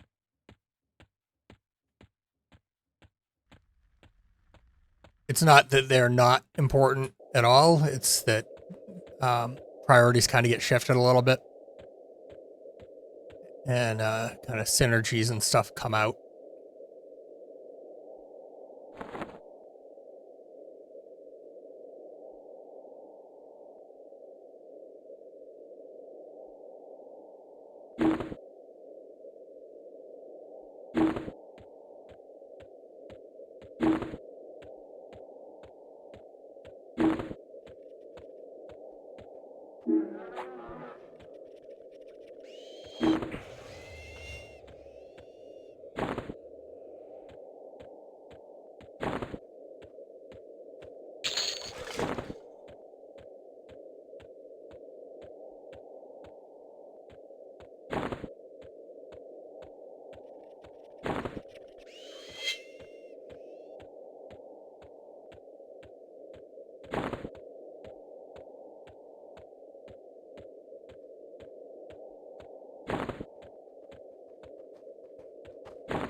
Ixar starting city location seems pretty great too.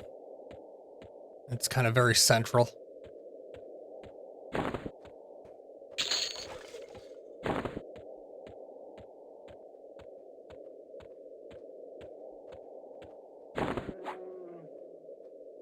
like a lot of zones around it that have good mob density at low levels. Like if you're looking to level fast, you don't have to deal with boats and the costs of boats. Or not costs of boats, costs of translocators. At least not early on. Unless you really love like Fade-War dungeons.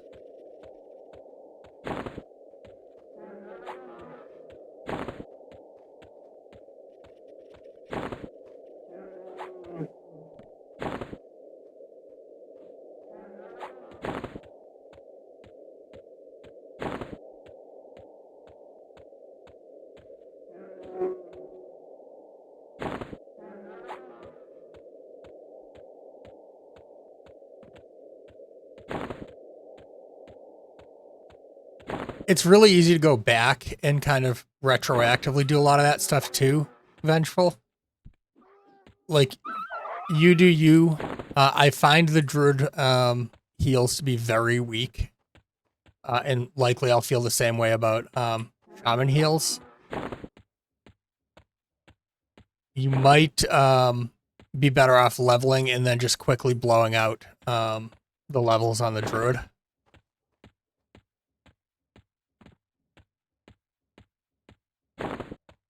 Because with the ability to use your origin spell and then to gate to wherever you've found yourself, and then when you die, additionally, you can respawn in zone. Ports are great to have, but they're not like as big a deal as they were in Classic back in the day. Not trying to talk you out of any decisions, just having restarted several times, I felt like the ports feel like a lower priority to me very early.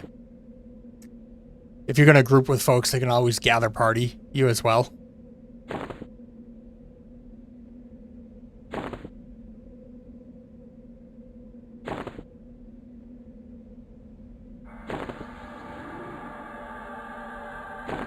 Yeah, because like you'll get a character going, like the build that you're talking about, the Necro Cleric Warrior, that will probably level very quickly, or with Ranger, it'll level very quickly. You swap out the Cleric for a Druid after you've already got a little bit of gear on you, and some AAs under your belt, you'll just crank through content. You know, starting from level 10, you get to 16, you get 15 and 16, you get your first supports.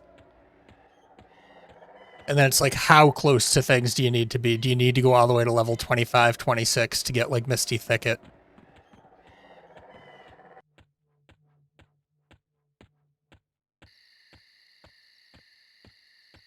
Do you need the group versions even? Because most people are going to have them.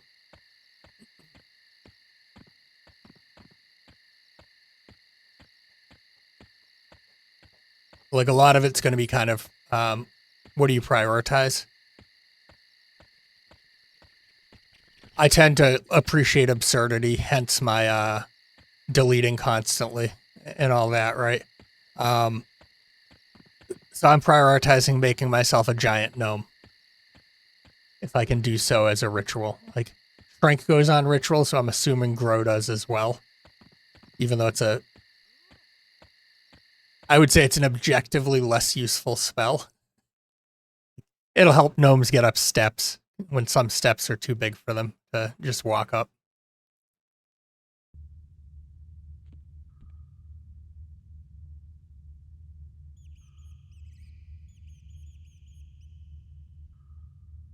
I suppose I'll go into my private instance.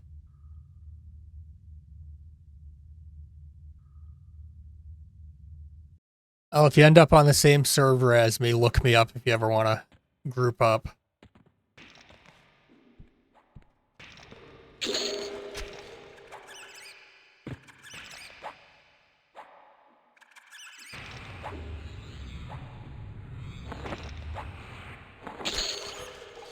I have a few Spirit of the Wolf potions now.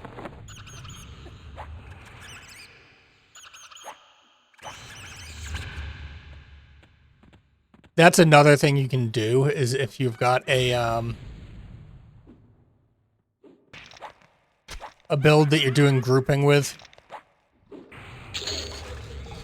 you can do kind of your druid build when you're not grouping and your cleric build when you're grouping.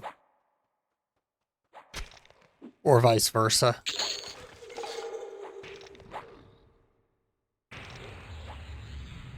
Last night, Mallow and I were cranking through the hole, which I would not have been able to do solo. He wouldn't have been able to do it as efficiently solo, because I had the ability to split things to a degree that he couldn't. Which makes gearing up easier. Like, you saw me doing the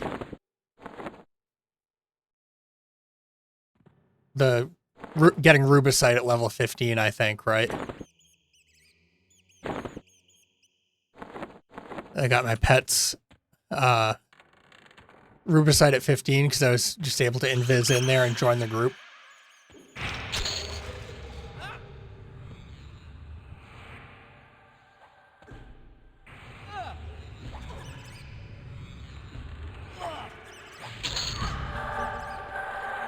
Grouping up's a great way to help gear up because you can do the harder stuff sooner. Like, I like soloing quite a bit, but it's more like, I wouldn't do random group ups. Like, not that I know Mallow at all beyond streaming, but he seems decent enough that I'm not concerned that it's going to be nonsense.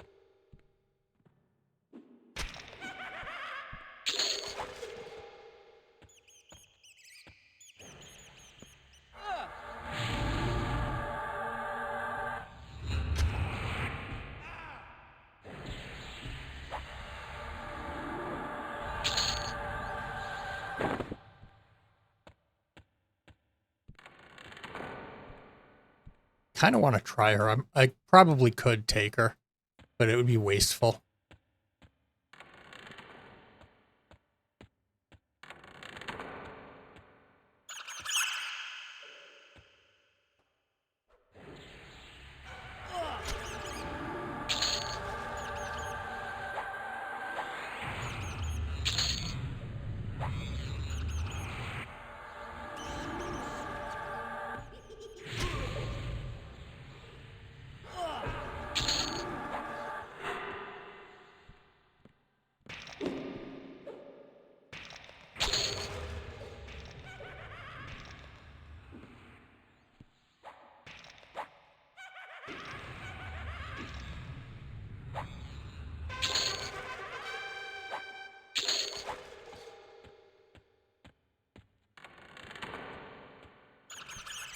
I think it's kind of an interesting dynamic because this game somewhat incentivizes grouping in a way that feels less forced.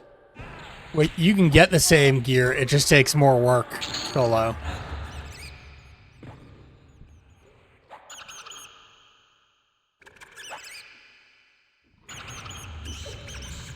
Because you'd have to get like 16 drops to get a +4 item if it was like in tier 0 and you only got base level drops. But if you did difficulty 4 with a group, you could get that in a single drop.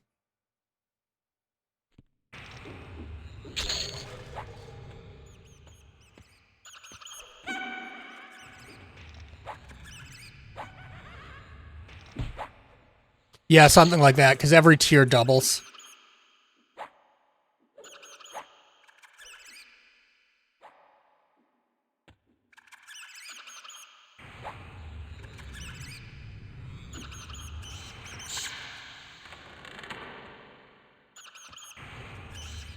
Like, I was down in the basement here all morning when I was leveling my druid, and I don't think I substantially increased the power of these items. This is probably what I got the most of, and it's still only 4.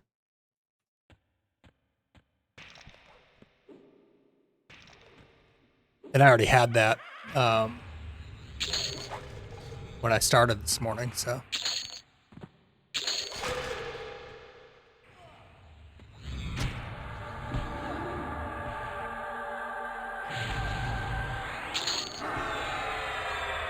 But you see how I'm mowing through these, and I'm not, like, even casting.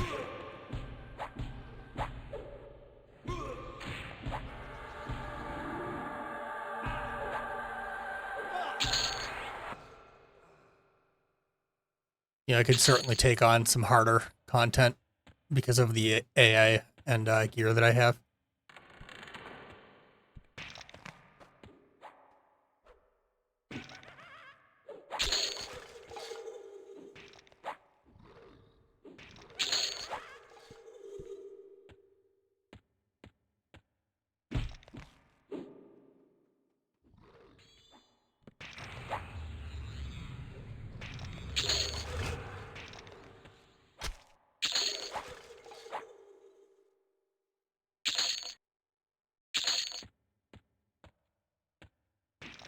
You give us more boots, you cheap bastard.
Just had an audio hiccup. Is my sound still okay?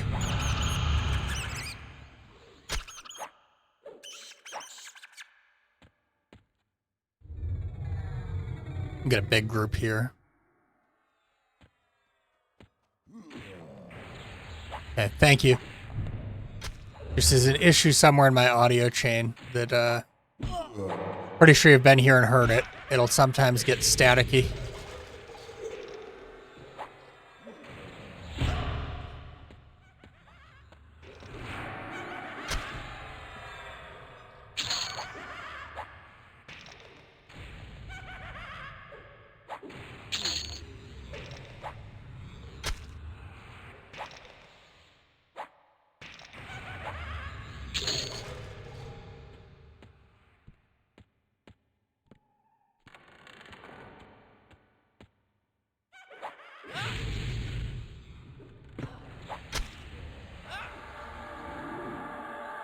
I should probably put a heal on my bar, just to be safe.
Mallow and I group later, and I've gotten the grow ability, and it's a ritual. I might, just anytime he's not looking at me, cast it once until I get to the maximum size and see if he notices.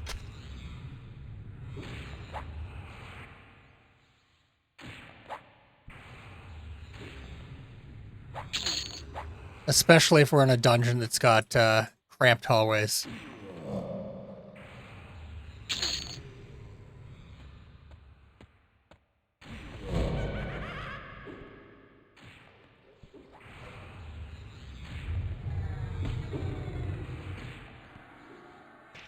I think gnomes might start at the smallest size they can be. I can try to shrink myself.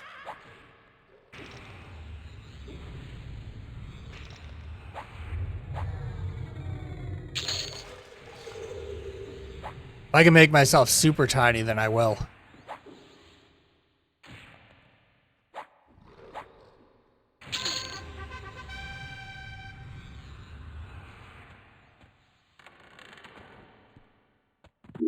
Oops, forgot about the hole in the floor. This is going to be dangerous.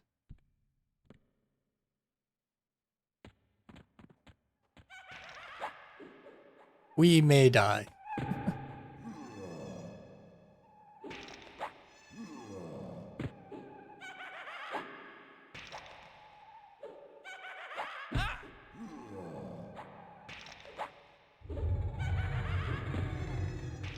Pretty much as soon as my evasive stance runs out, we will be in trouble.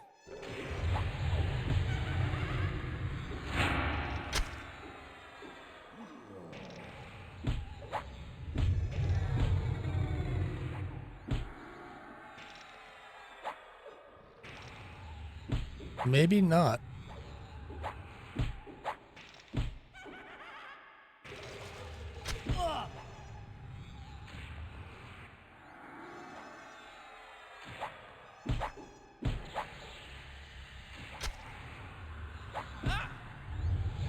Can I get a spell to land on the wisp? Probably not.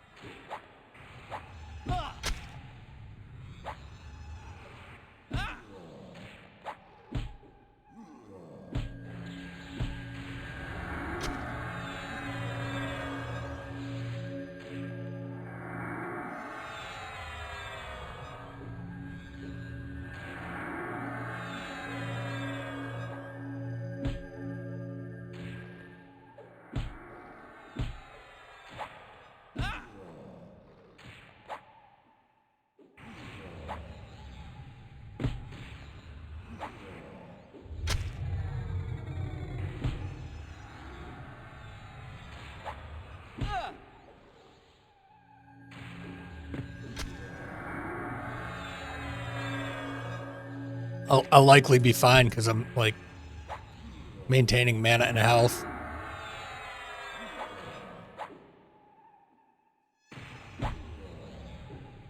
Not the most efficient way if you want to go about things, but we'll work our way back upstairs.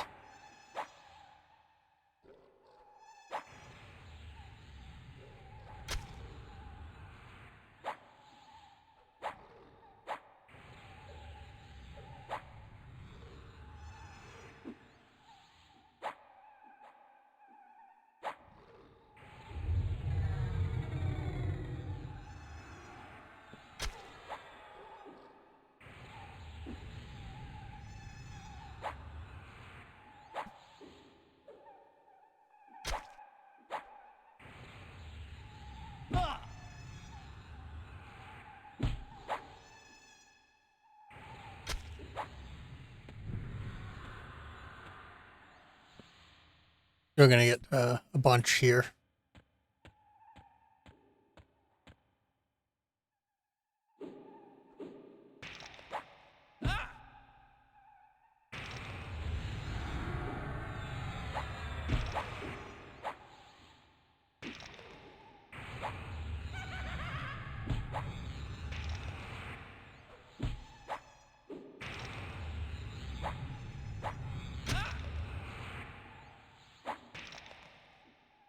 Yeah, like I killed a at level 12 in Kazakh Thule when I was on the Druid, not Druid, Ranger, Magician, Cleric. I killed a 24 at level 14.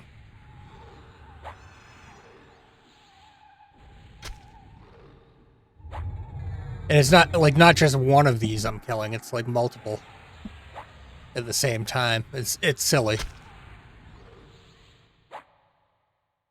Now we're gonna have 3, one of whom is named. So he tends to do a fair amount of damage. So this might be where this ends.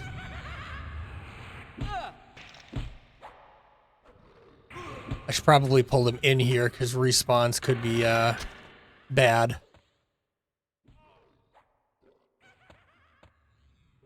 Pet dies, I'm in trouble too.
Leave my pet alone.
Thaumaturgus is going to be fun.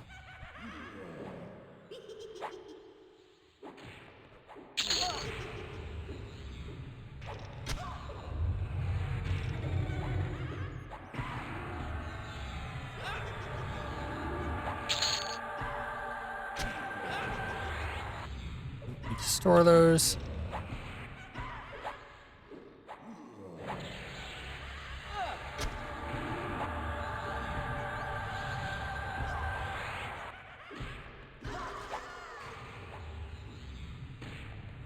Invariably, at any given point in time, I will have garbage in my dragon sword that I did not intend to send there.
Helps from attacking.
Note to self, do not fall down the hole.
We're still not going to mess with them.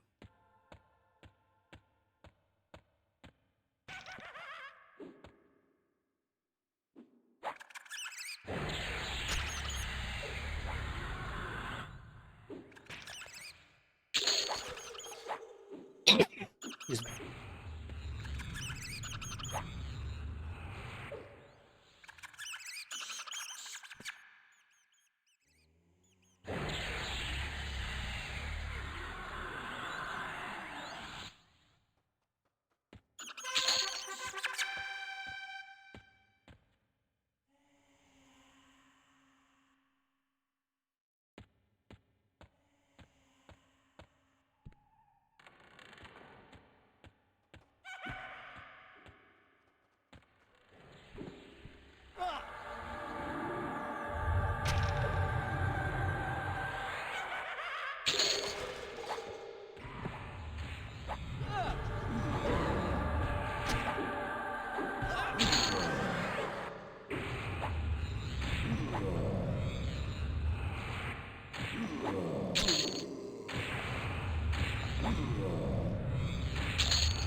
What did you have for lunch, Ronan?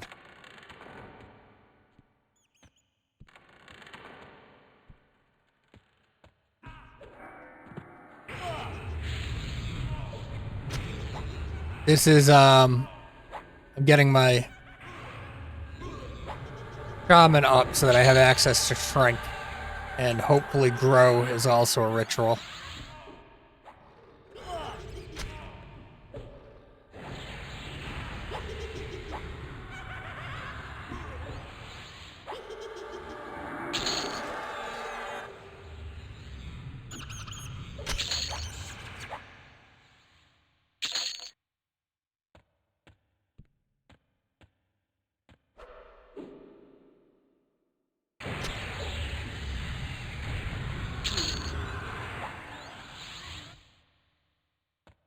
What is Lacho?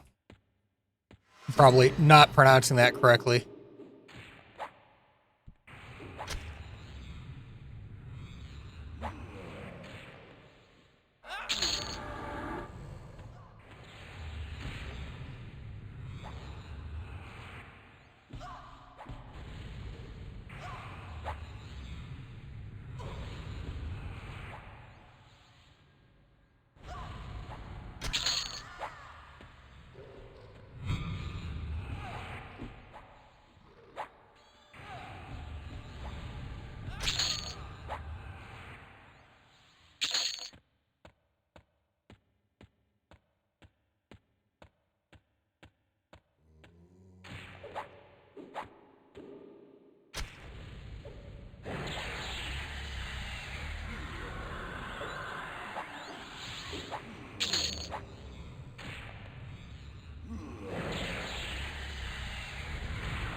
Yeah, just I want to get up to where I get its abilities added to rituals, specifically shrink, and if grow does as well, then great.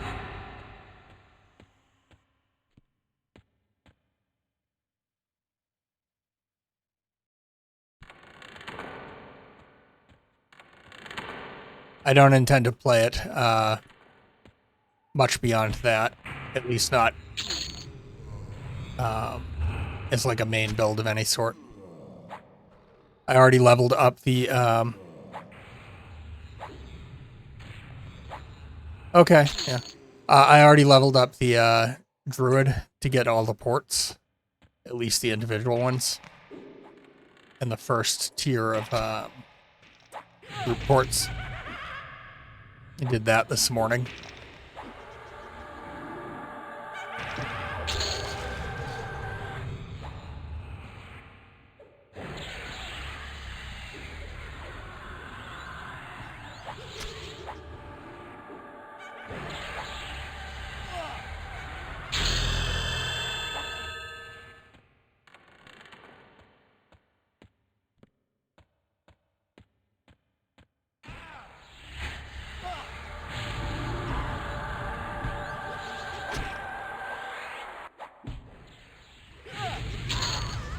Yeah, so like the ports get added to the rituals.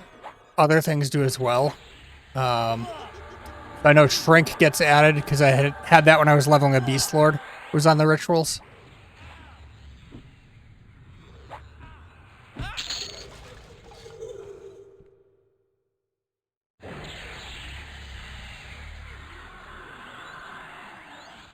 I'm doing this because I'm a little ridiculous that I want to make my gnome giant.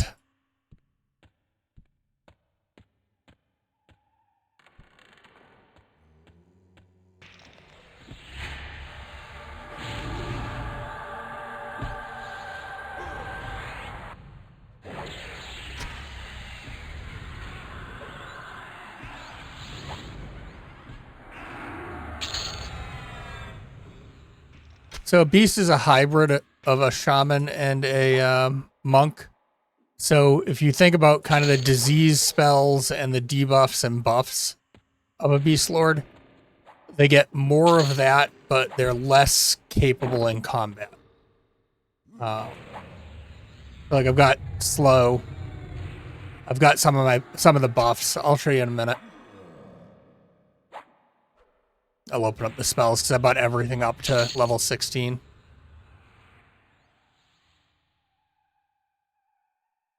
So like they get things like Spirit of the Bear, which is they're a priest class. They're a weaker healer even than the druid, but they get more buffs. They get like speed buffs and debuffs, a lot of disease, a lot of dots.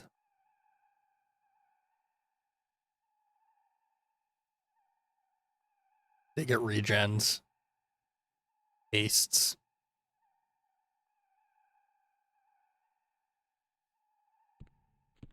Your healing's probably actually not that much worse than a druid, if it's worse at all. Like I don't know if at this point in the life cycle of the game, like classic era, if there was a difference in their healing ability. I know later on, druids were a little stronger in healing.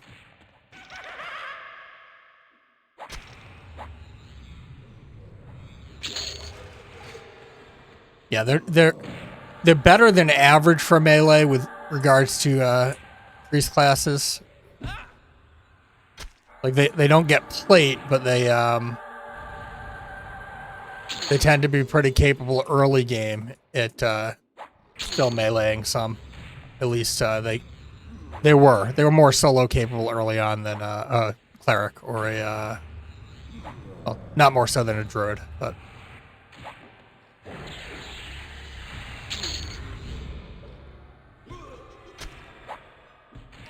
they tended to hold up a little better in melee. But some of that could have been the races that you had to play to be a shaman. It was really barbarian for good. And then trolls, ogres, and Ixar for the evils.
I might go downstairs now. I could likely handle the cave area.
have about half an hour before I need to get going. Hopefully I'm able to finish up here and then go turn in a bunch of muffins, do some banking, and then I'll head out and I'll be back later in the day.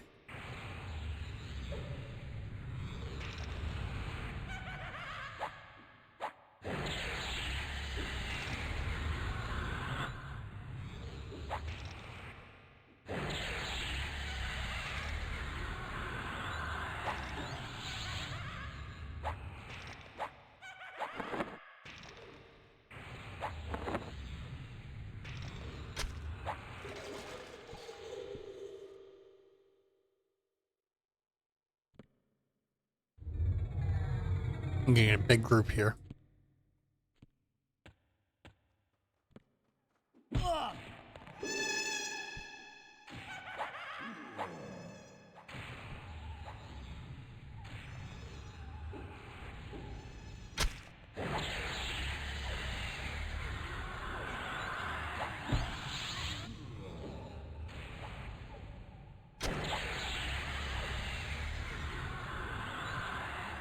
I could have a new pet up because I'm still using the level 10 one.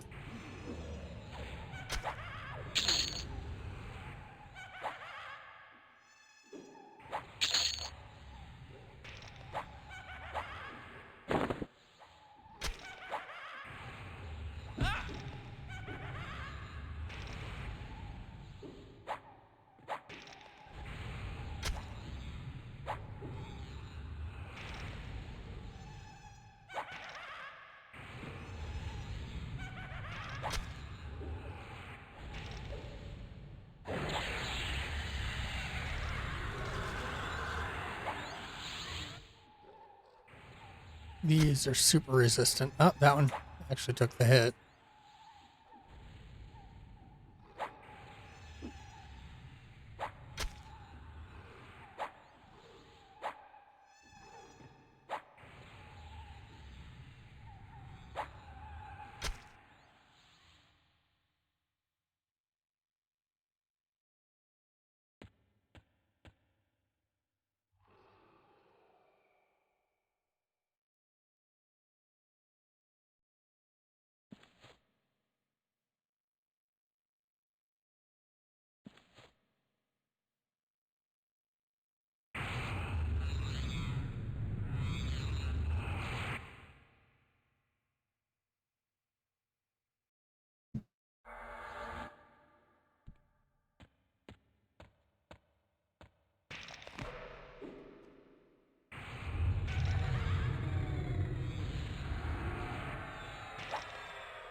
Ding ding.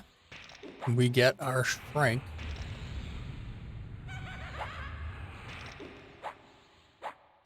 I just know it seems to show up on rituals immediately.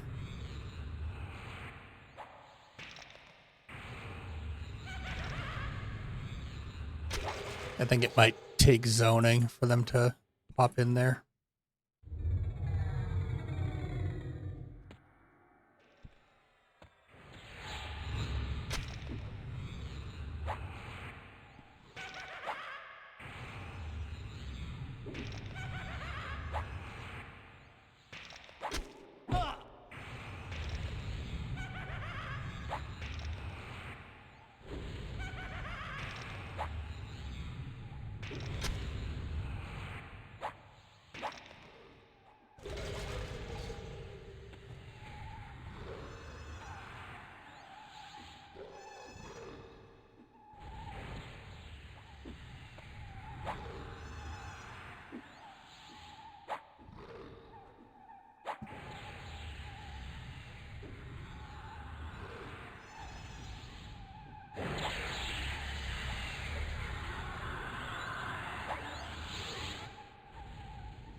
Yep.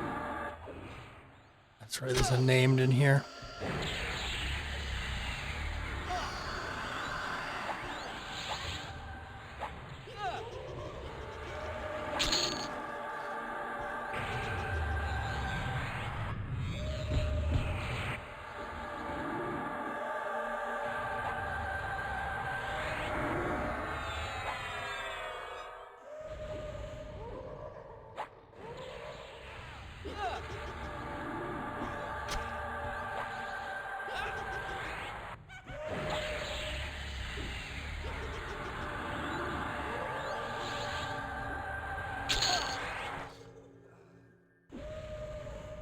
Yeah, actually, a couple named.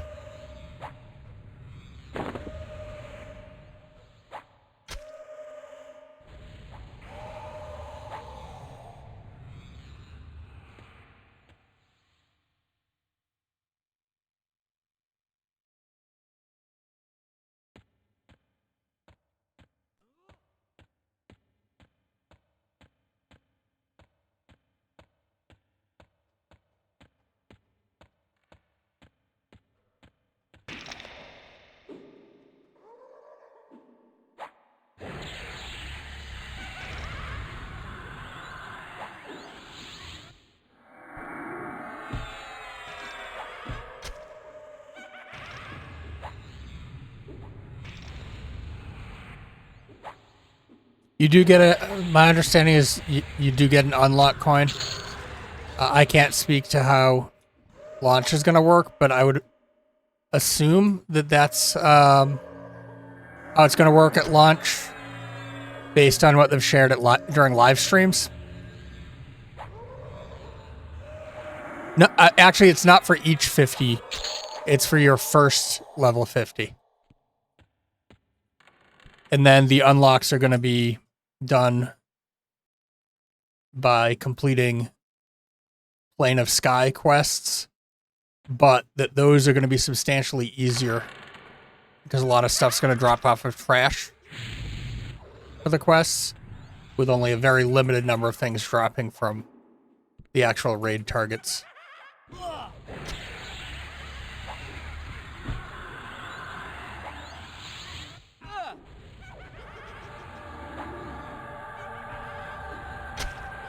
Yeah, you get one that is free that you start with, one that is earned by leveling, and then the rest are earned by more involved quests.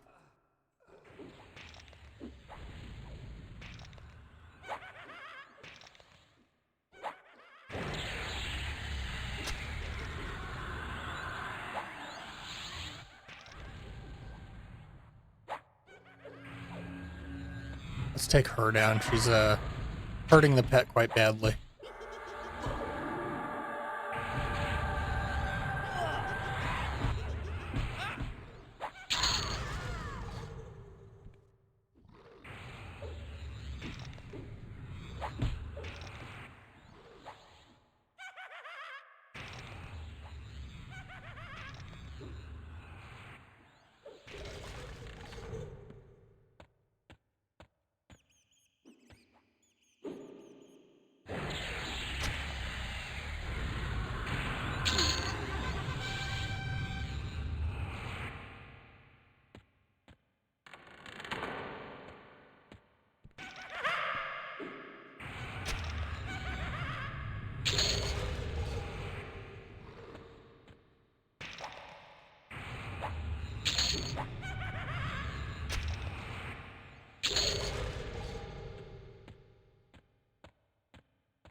Well, this fight should ding us.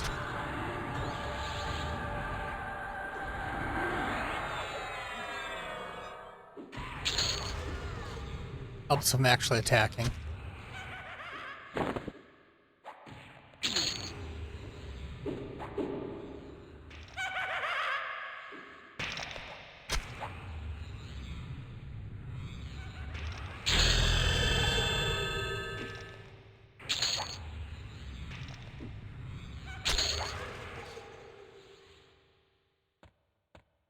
We'll head out, see if those get added to our rituals.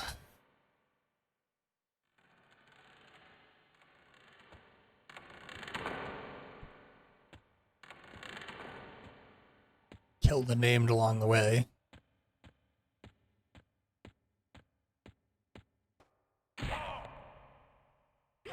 Or any of these weak things that are dumb enough to actually aggro us.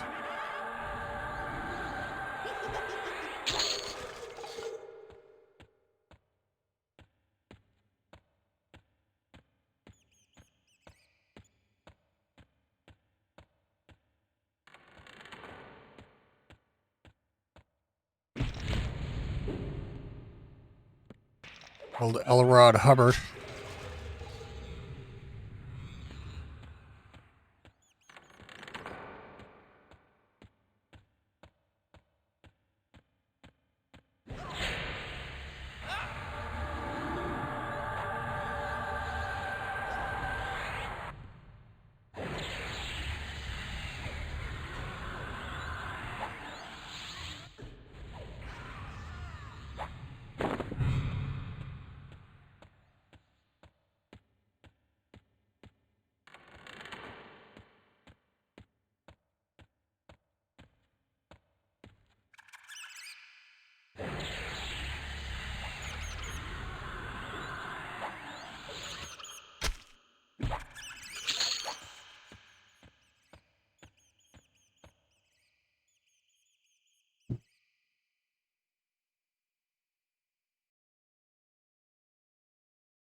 That was me being too lazy to click.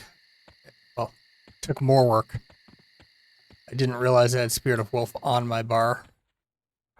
I was thinking that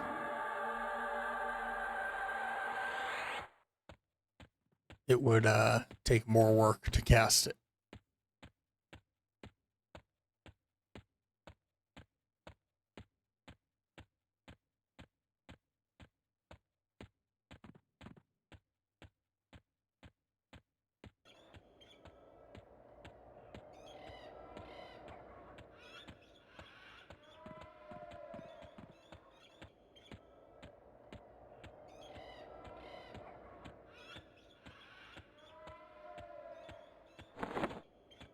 All right, that's interesting. So I do not seem to be getting them as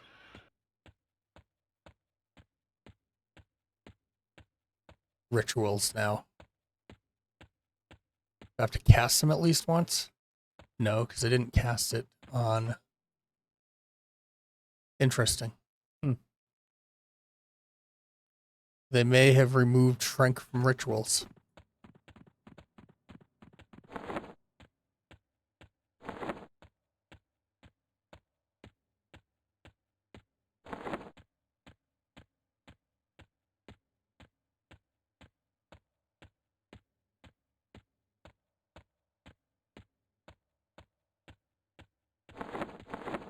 Or it might only be once you change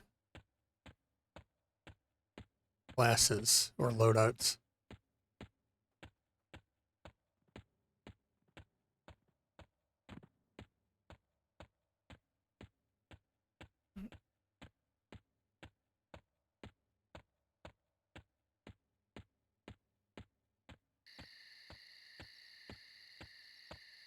I don't know if gnomes can shrink. I don't think that they can. If they can at all, it would only be once. Yeah, it will show because druids, the reports will show in their loadout, but I'm not sure if it's only after you've switched loadouts or like logged out and logged back in.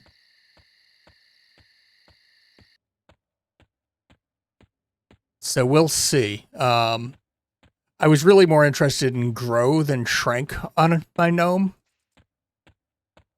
But shrink's a useful utility spell that's relatively low level, so while I had a little bit of time this morning, not a lot, I figured I'd invest in that. Yeah, and like I would go as big as I could with the gnome just to be ridiculous.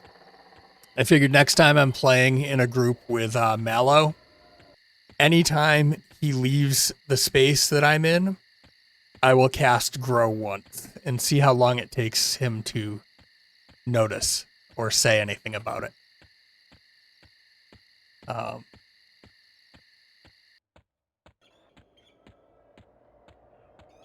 Will I farm for ears? Are you talking about the goblin ears for leveling? Like a lot of the quests that people used to do for experience do not reward large amounts of experience.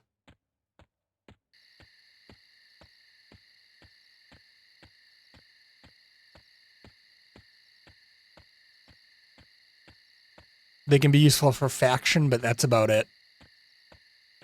Like I'm going to turn these muffins in for faction.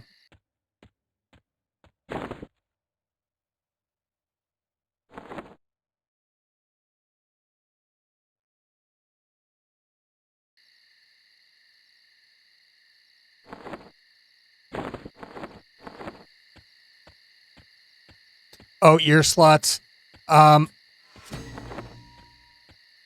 not super stressed about the ears. Like I've got an enchanter that I will level up at some point. If I get something for them, I will. But I'm not really targeting anything specific for them.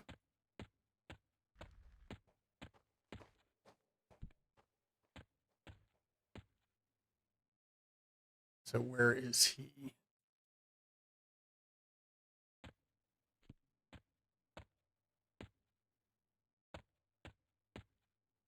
In here, is this it? I don't think it is. No.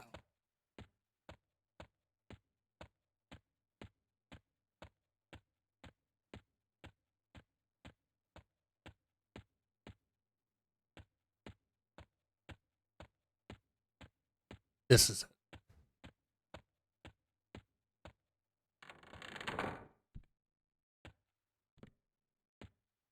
He's upstairs. Where's the stairs?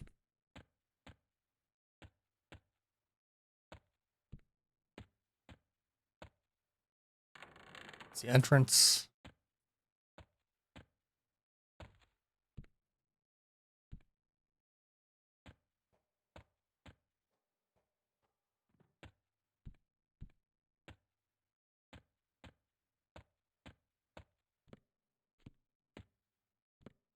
No. I'm getting confused by looking at the map. There it is.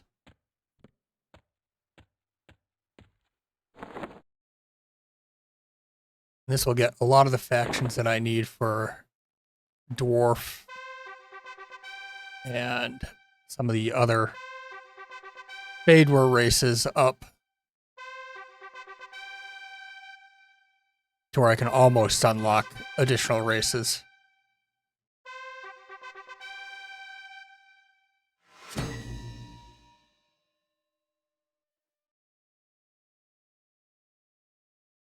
We'll just dump the rest of them. Like all of those are maxed, but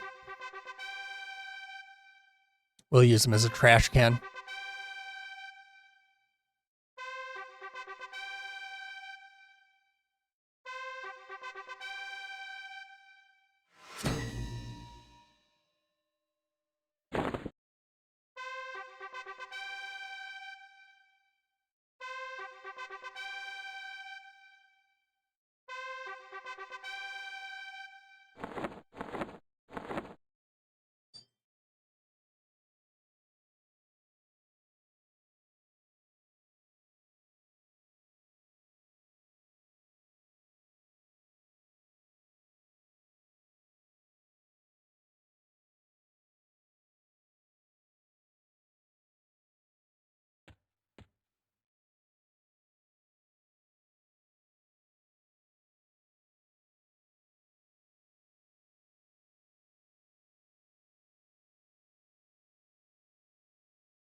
No, they're not showing up there now, so that's interesting. They might have removed them from rituals.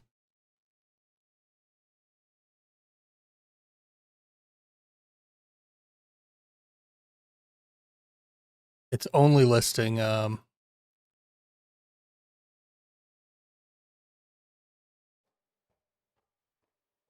couple things there now, like a couple classes. Okay, so Shrink is probably not a ritual now. Bummer. Well, I'm going to log off. I'll catch folks later, probably in the afternoon, Eastern time, and have a great day.